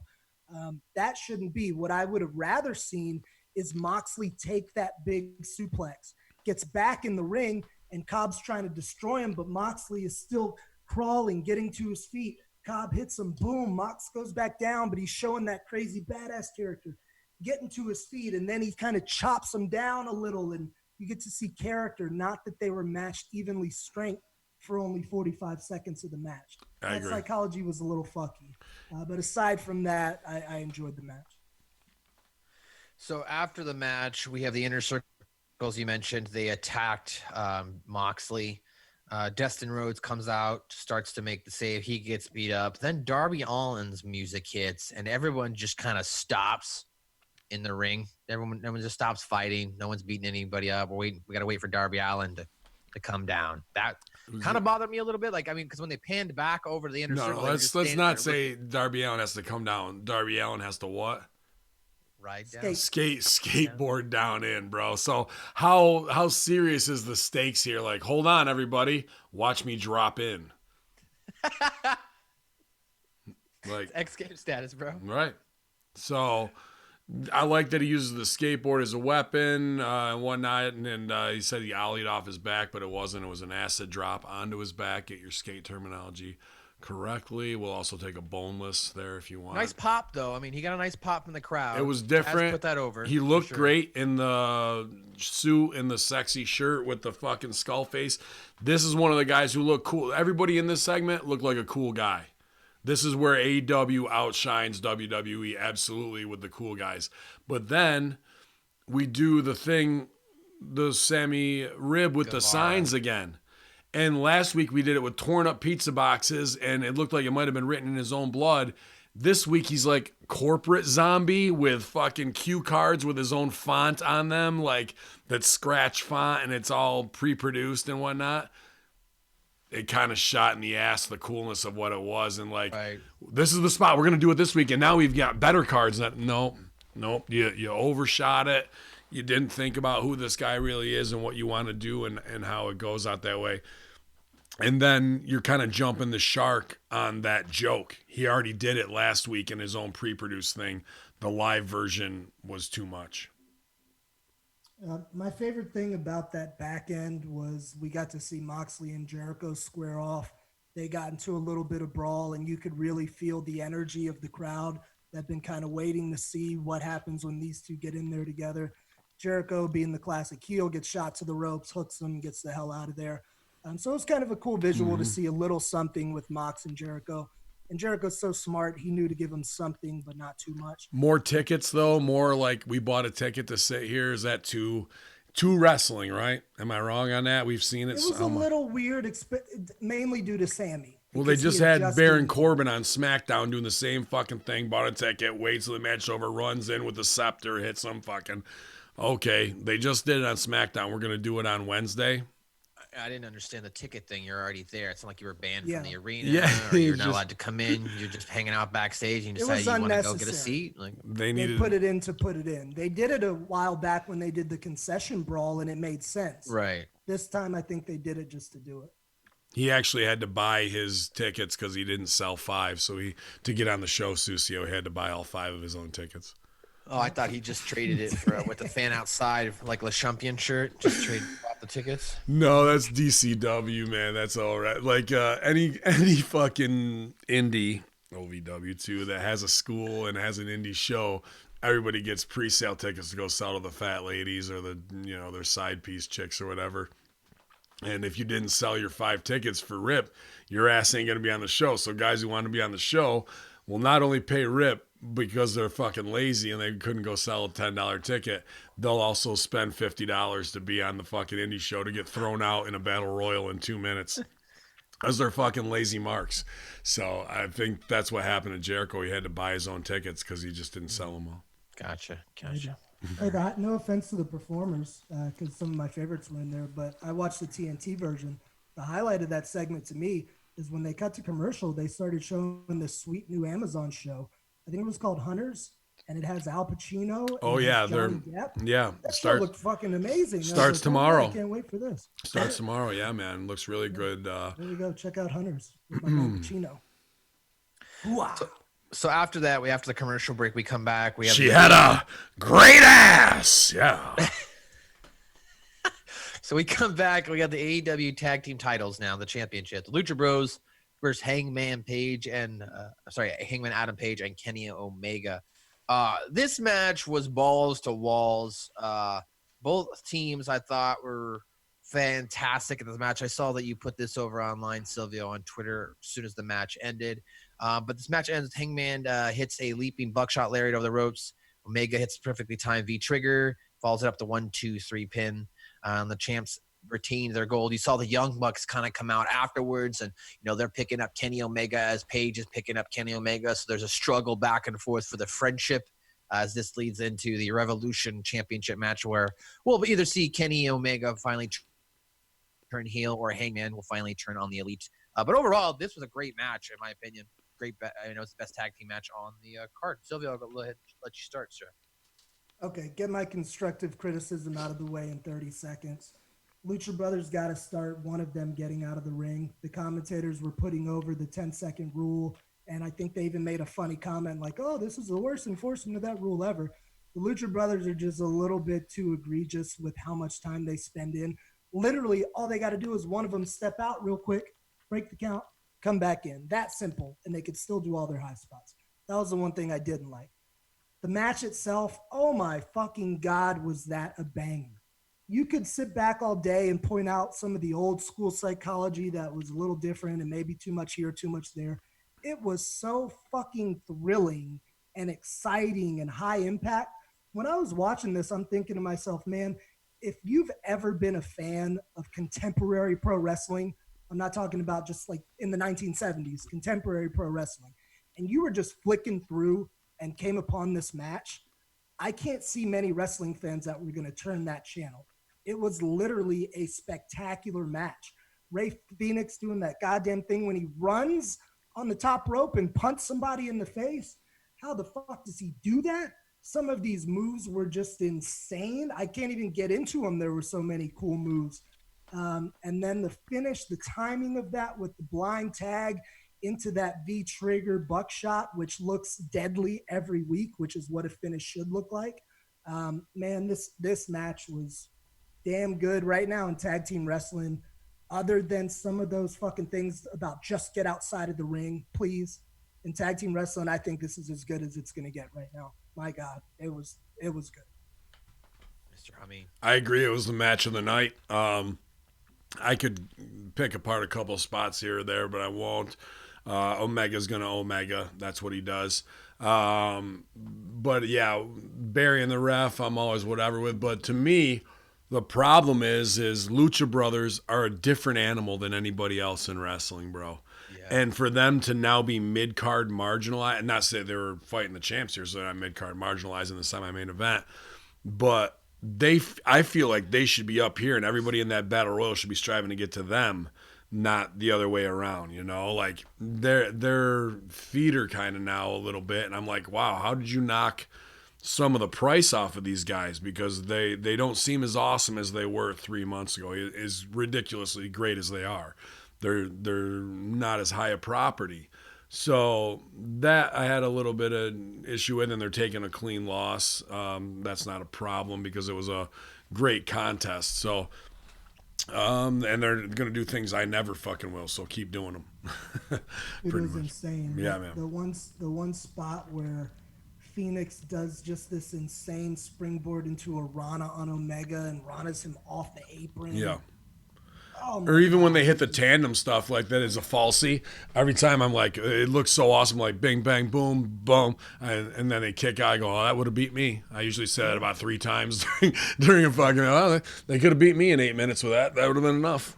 And to their credit, with the Young Bucks winning the Battle Royal, you knew that it was going to be the Elite versus the Young Bucks in the tournament. But to these guys' credit, they were so good that a couple of those false finishes made me doubt it. Like there was one, yeah. They're not. Mm-hmm. Yeah, I there's a couple times in that match I'm like, oh, we're gonna get another Young Bucks versus Lucha Bros main event. Maybe that's how they'll kind of like sidestep this Elite storyline. So I agree. I thought this was a really good match. To your credit, Mr. Hamin, you pointed out that maybe the Lucha Bros stock has fallen since their debut. I think that might be the meeting that Jericho had on Tag Wrestling kind of started that. Yeah. Okay. Yeah. That's what I was going to ask. Where did you see that kind of starting? That's all I could think of because there's no. Here's the other thing I didn't like him, and he started to jump the shark with it, and this is why I feel like they're down too. He did the fucking Cerro Mierdo thing 5-6 times, bro. You get it over in your entrance, and then when it's your fucking time to do the finish where they're going to fucking reverse out and do it and the crowd's with you, so it means more right there. Not 5 times. I'm going to hit my shit. Oh, no, it don't mean nothing, dude. I mean, let me ask you this. Yeah. We agreed how interesting the dynamic is with Hangman and Omega, right? What makes them versus the Bucks interesting, in your opinion? They aren't the same type of guy. Omega is a different animal than him, and where the Bucks, we have the brotherhood, we have somebody's about to fall off the cliff, grab my hand, brother. And these guys are more of the side story of the Wild West, like your Doc Holliday and where the other guys are the Wyatt Earp brothers. You know what I mean? They're just as deadly and goddamn interesting, but it's an odd couple. Not an odd couple. We're in the same clique, and we can get it done, and we're both established good singles guys, and watch us together, even though it might not be a sexy tag name or anything like that. We're both individuals and we can do it that way. I think that's the difference between them all, man. But they're all high-level performers and they stand out. And the other thing that makes this so interesting is that not just his acting, but Hangman is able to vocalize these thoughts, vocalize things about the Young Bucks, vocalize his relationship with Kenny, do that bit on BTE where he's telling everyone their weaknesses.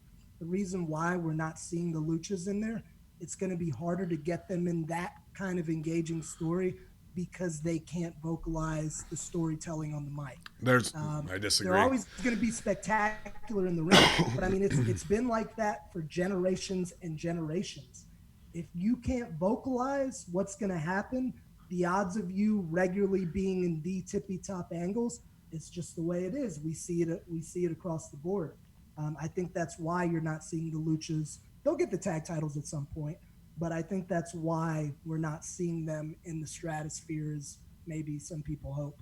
Well, I also think as well is that the star of that tag team right now is Pentagon, but Phoenix is the one that knows how to actually speak English. So there's a disconnect there as well. Go ahead, Ben. I'm sorry.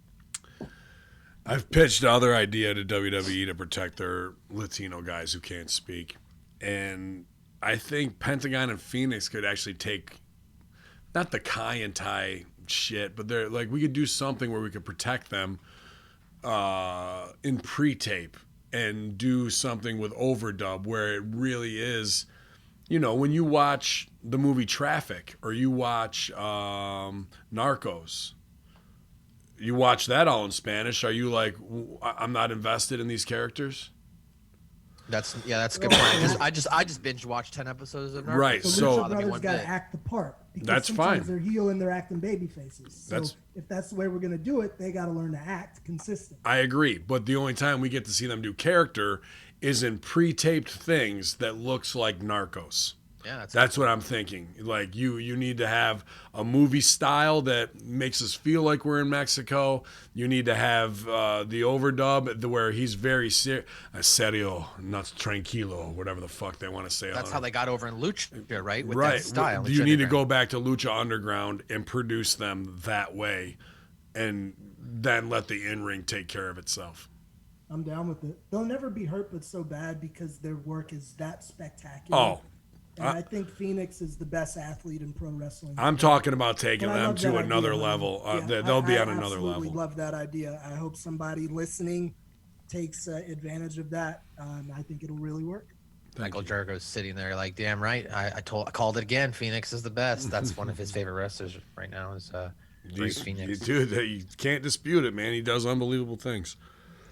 So after that, we get the first ever AEW action figure announcement. I thought this was cool. You know, they were kind of going around talking to the guys, showing them their brand new action figures. After the action figures package, we shoot to the announcers who run down the matches for next week's AEW Dynamite and the upcoming Revolution pay-per-view match itself. Then we get into the steel cage. We've got Taz on commentary. Yeah. Got Arn Anderson out there. Cody, go ahead. I'm sorry, you didn't. I just like, why are you using Taz that sparingly? Like, I would like to have Taz on the whole show. Well, he's doing the dark, right? I mean, that's kind of his role. Okay. He's the AEW dark commentator, I think. So they brought him out for the main event for the big fight feel. He was out before that, I think, bro. It was weird. I was talking to Lady Van Muscles. Out of nowhere, I started hearing Taz on commentary, and I was like, wait a minute, he hasn't been there the whole time, has he? She's like, oh, I don't know. When Tony left after the Nyla interview, they brought Taz in. Okay. And then I think Tony came back and Taz stayed, or maybe Tony stayed gone the rest of the show. I can't remember. But that's when we saw Taz. It was after the Nyla Rose interview. Yeah, Excalibur was definitely gone from that main event. He was. I mean, at least I didn't hear him. If I did, I apologize. But it was definitely Taz, Tony, and JR calling this main event. Some things that I liked that in this match, Tony did, because I mean, when they went to commercial break, during the commercial break, you saw Cody fall between the cage and the ring. So that was confusing, but then they came back and Tony kind of explained it. So I at least appreciated the fact that they kind of covered up what they missed during the break. This was I thought, like, as far as Wardlow's first appearance, he looked good. He looked strong. Cody made him look good, being the veteran that he is. He led him through this whole match. I liked the finish too, personally. I mean, it was a little crazy for him to just moonsault off the top of the cage, but at least that was it. There wasn't anything else that came after that. He hit the moonsault. He picked up the victory. He gets the win. I didn't like I don't want to go too far in it, but I didn't like the fact that MJF didn't jump in the ring afterwards and try something or try to get into the cage to try and, try to get some of the heat back heading into the pay-per-view. But overall, this was a really sound match. Cody looked good. What do you think, Silvio? So I really love the pageantry. This is Cody being Dusty's son and thinking back to Starrcade and the Match Beyond and War Games. They had smoke, they had lights, they lowered the cage down slowly. They talked about it. JR said the 12,000-pound cage, 6 tons, 20 feet tall. They made it a big deal that this is a cage. WWE, you'll just see the shit drop. There you go. We're on. We're fighting. So they did a good job of making the cage look special. For the match itself, I thought they did a very good job of keeping Wardlow protected to an extent. He looked good. He looked like an ass kicker. Some of those bumps looked really rough. Cody put his work in. He got power bombed into the cage and then landed hard. One point, there was this sick press slam where Cody just bounces off the cage and lands on what looks like his side almost. Like, brother put in the work. Got color as only Cody Rhodes can right now. I think that kind of suits him being the guy that bleeds, because we don't really have many outside of death matches in wrestling. The only thing that I didn't like about this match, and if Cody's listening, just a little constructive criticism, brother to brother, you did such a good job of building Wardlow. He didn't bump at all until the comeback, but we saw that front suplex counter from Cody, gets him up in the air, boom, brother takes a big bump, and then he hits him with the cutter. Then after that, Cody chops him down. So he just did those spots in reverse. Yeah. I think Cody could have made more of a production of boom, boom. He's building to that first bump. Gets it, bam. Then if you want to go to that where he finally gets him off his feet, but he runs in, Wardlow punches him, picks him up for the suplex. But no, Cody says, fuck you, reverses it. Bam, there's the cutter, near fall, 1, 2, get the gist of that. So the psychology was just a little backwards, but great. Otherwise, I thought it was spot on other than that. I was okay with Wardlow winning because with Wardlow losing, because Cody did something so spectacular that it didn't hurt him in the loss. I mean, he did this insane moonsault from 20 feet in the air, and Cody being as smart as he is, that has to be the finish. I've seen situations where you'll get that level of high spot and then keep going. That had to be it, and it wasn't. So I was cool with it. I thought it was really well done. It was brutal, and fucking Cody went insane with that moonsault. Very, very, very, very good. Before you give your thoughts, Ben, I was just curious when I set this up for you. Could they have, pulled the feud out longer? Like, should Cody have lost this match, and should they continue this? It wouldn't have hurt him to lose, but if they're trying to make him top. But isn't this part of the test? This is the series. If he would have lost this match, he doesn't get MJF. Right. No, I know. I get that. I'm just saying, could they have pulled it out even longer for another couple months where you build up to where Cody's got his hands tied behind his back or something when he finally gets his hands on MJF? I don't know. I was just curious, could they have done more with it? But I get why they did it, right? The payoff. Right. It's payoff. This guy's a beast. We got to lock him in a cage. It makes it that much more serious, more stipulation. I get your question, but I think this was all right in the way they did it. As Cody climbs up the ladder, this is, a gimmick match with a destroyer guy who's the Shield. So it was the right finish, right place. I really love the way this cage looks with the scaffolding in the corners. Instantly, I'm marking out because I'm back, 12 years ago when I saw Cody Spears in the cage, and I'm like, is he going to do it? And he fucking does it. And it hits, and moonsaults can look super, floaty and phony, and everyone catch me. Not this, bro. It's commitment. You're coming down, and you better be there, dude, or else I'm dead. and he was just there enough with those big shoulders to take it off of it, and the impact on a moonsault of a 200-pound guy falling 20 feet on you, it looked wrestling real. And it was a big stunt, and it paid off because you only get one chance at that kind of shit, bro. I don't care how many times you did it in rehearsal off the crash pad, 2 times, and that's where you got to be, right here on the X. That's where I'm going to hit, bud. Okay. Wardlow, I like the look. I think it's cute that he thinks he's as big as Brian Cage and likes to pose down like he is, but he's not. Not to say dude can't outlift me 10 times over. I saw him doing, back rows with 150 this week. I think MJF was taping him at the gym. He had 150-pound dumbbells doing back rows with him with one arm. So the motherfucker is strong and a beast, but he's green. And Cody did protect him. So what do you think about this cage that goes to the floor like that? When you take the bump through, you can still go down in between the cage and the floor. I haven't worked one like that since OVW, but OVW's wasn't on scaffolding, so it was strapped right to the post, so you really couldn't go in between it there. I like it. It makes it different. It's different. It kind of reminded me a little bit of the old school SmackDown cage, the one where Angle did his moonsault and we saw Benoit do the diving headbutt. It was different, which is good. Interesting note about the cage. We had the spot in there when he threw Cody into the door became ajar. Cody's looking like he's going to climb out, and commentators put over, doesn't matter if he climbs out, you got to win in the ring. Then we had the tease with Arn. You guys saw the rumors that have been coming out. Is Arn going to turn and join MJF? So we had that moment where MJF's telling him to hit him. Arn looks like he might. Then he hits MJF with the door. So it's just another interesting note. I thought that was a great moment there with MJF and Arn. Absolutely one of the ones that stands out. With Brandy, sexy in the white shorts. I'm not going to say I'm, a healthy man with a healthy appetite. But easy to do that. But she's wearing white, you know what I mean? More good guy stuff that way. Again, does she need to be on camera and do these little chair shots to knock him off of the fucking thing? Is that too much? I don't know there, man. It could go either way. I think that wasn't too bad, but at the same time, is she pulling focus? And do we want to see her less? Because when we see her, it'll mean more. I'm glad you clarified though, Silvio, because I didn't even realize that it was only a pinfall in the cage match. I must have missed that announcement because I was thinking, why didn't he just roll out of the cage right there at the door?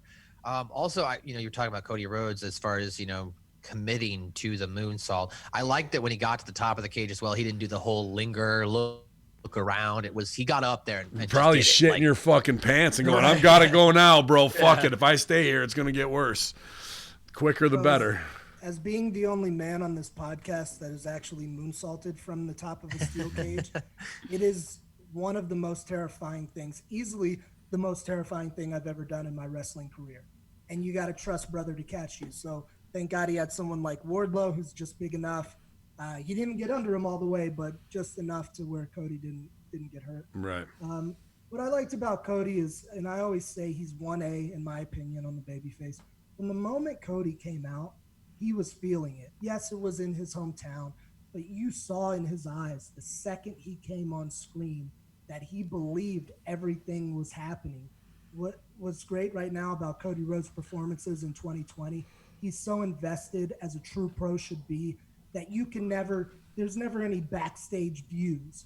It looks like it's 100% happening in real life, a la a Steve Austin or a Ric Flair or a Dusty Rhodes, a la. He just does a phenomenal job of investing in who this nightmare character is, and it shined through the entire match. And he helped a very inexperienced guy get through a long fucking match. I just want to point out the solid work on Cody's part. This, at the end of the day, this was the best main event of the week. Absolutely. It was a main event and was booked how a main event for TV should be. And even it was a payoff in a bigger story.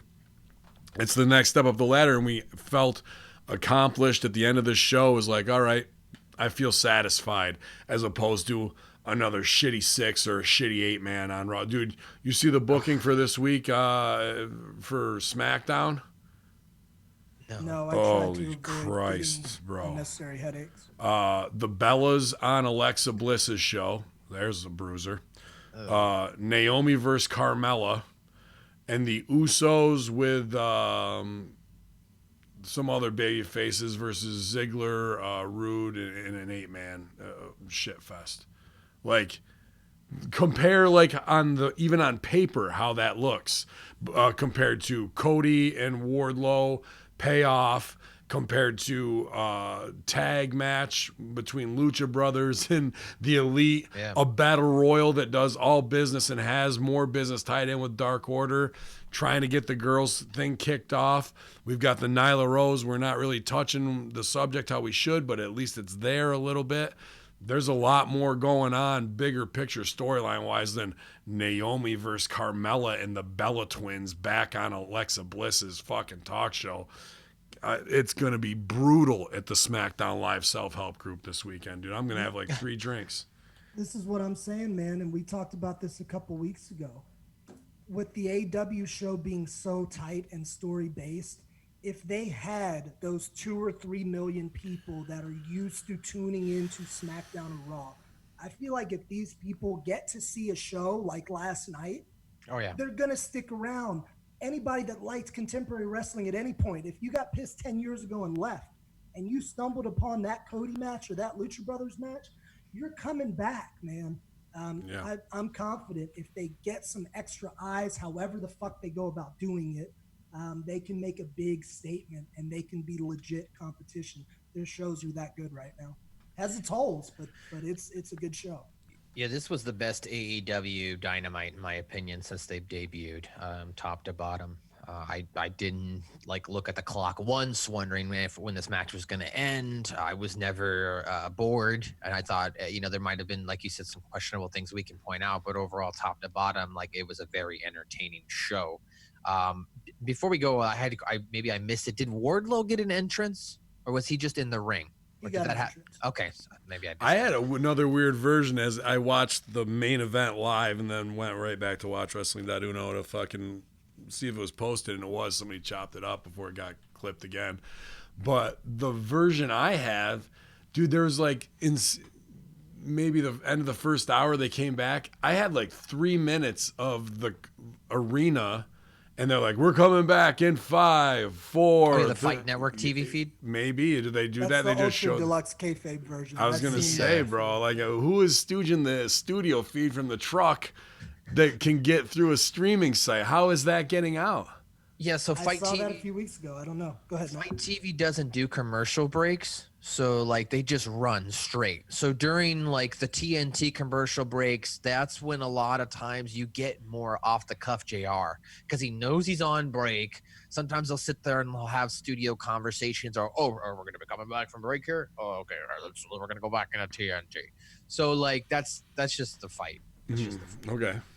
I'm with it then. That was just weird to me. I was like, man, I can't. I was more interested in that, seeing what's going to get stooged off here or not. So. But Scooby-Doo is back. Front row, guys. Scooby-Doo. What's the deal with that? Is he just going to come around to every show? Yeah, dude, he's just you don't know, he got a contract last week. That was his tryout match. Yeah. He won, right? He got in the ring. Yeah, that was it. That was it. So he's going to get sent over to Monster Factory now or Booker T School. He's going to train, guys. This is it. No, he's going to Japan, right to the dojo. Oh, right to the dojo. Sorry. Fuck. Wrestle King, the main event. Might as well.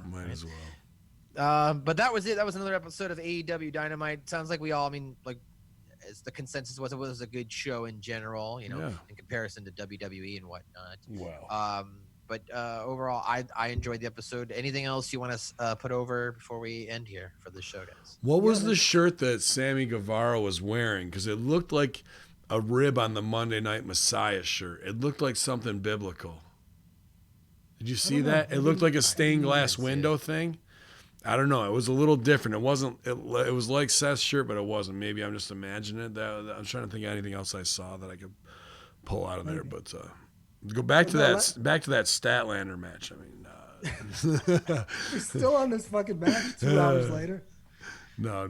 I think all in all, man, when you're talking semi-main event and main event paid it off. I like the idea of the Battle Royal. I just don't like these spot fests. Raven was very interesting to catch that as an Easter egg later, and those who saw it and pointed out, thank you. And I think the biggest thing they have, they need to bring Val Venus on, bro. That is where you could have 2.5 million outside viewers, where they say, watch what we do next week. Tune into AEW on TNT on Fox. And those fucking haters and those SJWs from the MSNBC, CNN side make the rounds. It's just about getting your brand out there. Here's the opportunity to do it. And if it's on the back of this controversial sex sells, right? Even if it's weird sex stuff, sex is going to sell. Fucking pull the trigger. It's a smart business move. Yep. Last thing I want to say, man, it's very solid effort all the way through. This is now 2 weeks in a row where pretty much the masses are agreeing that the shows were a hit 2 weeks in a row. So I feel like it's building more and more momentum, which is great. Is it though? Numbers were down 10% still. I mean, we were pumped about the week before numbers going up, but what if numbers aren't up next week off of this good work? I'm talking about as far as the media and the viewers, the educated viewers. I don't know, man. It remains to be seen. We talk about it all the time. How do we get 3 million people watching? Hopefully in time that comes. But as far as the critical acclaim, the last couple of weeks, it's there, and I feel like they're getting better every week. So. Nothing comes to nobody. You know that. You got to go get it.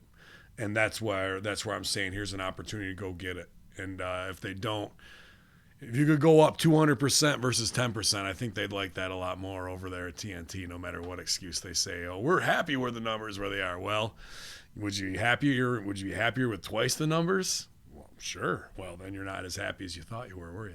I agree. Well, I guess we'll find out who won the Wednesday Night War this week. Was it WWE? Was it NXT? Or was it Elizabeth Warren laying the smackdown on Mayor Bloomberg in the Democratic debate? Only the numbers will be able to find out. Mr. Silvio, you've got your superstar seminars. You're back from Italy. What's going on in your world? Check out my world on them social medias at the Chris Silvio. Check out my training page, Superstar Seminars. Right now, I've just boosted my schedule here. I'm now doing 2 weekly classes here in Largo, open to wrestlers worldwide. If you want to come out to Tampa, hit me up. We'll get you in there for a week. Solid workouts. I got a bunch of training shit I'm working on and helping Jenna Van Muscles out as well as she kicks some ass. Check her out, patreon.com/Van Muscles.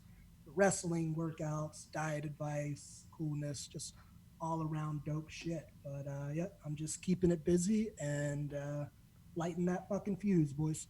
Look, and also, you said you're in Mar-a-Lago. There's a current president of the United States who likes. Sorry, Largo. Not Mar-a-Lago. No, Mar-a-Lago. Well, I was gonna say, if you're down in Florida, Trump, why don't you hit up Silvio? He can help you with the promos for the upcoming election this year.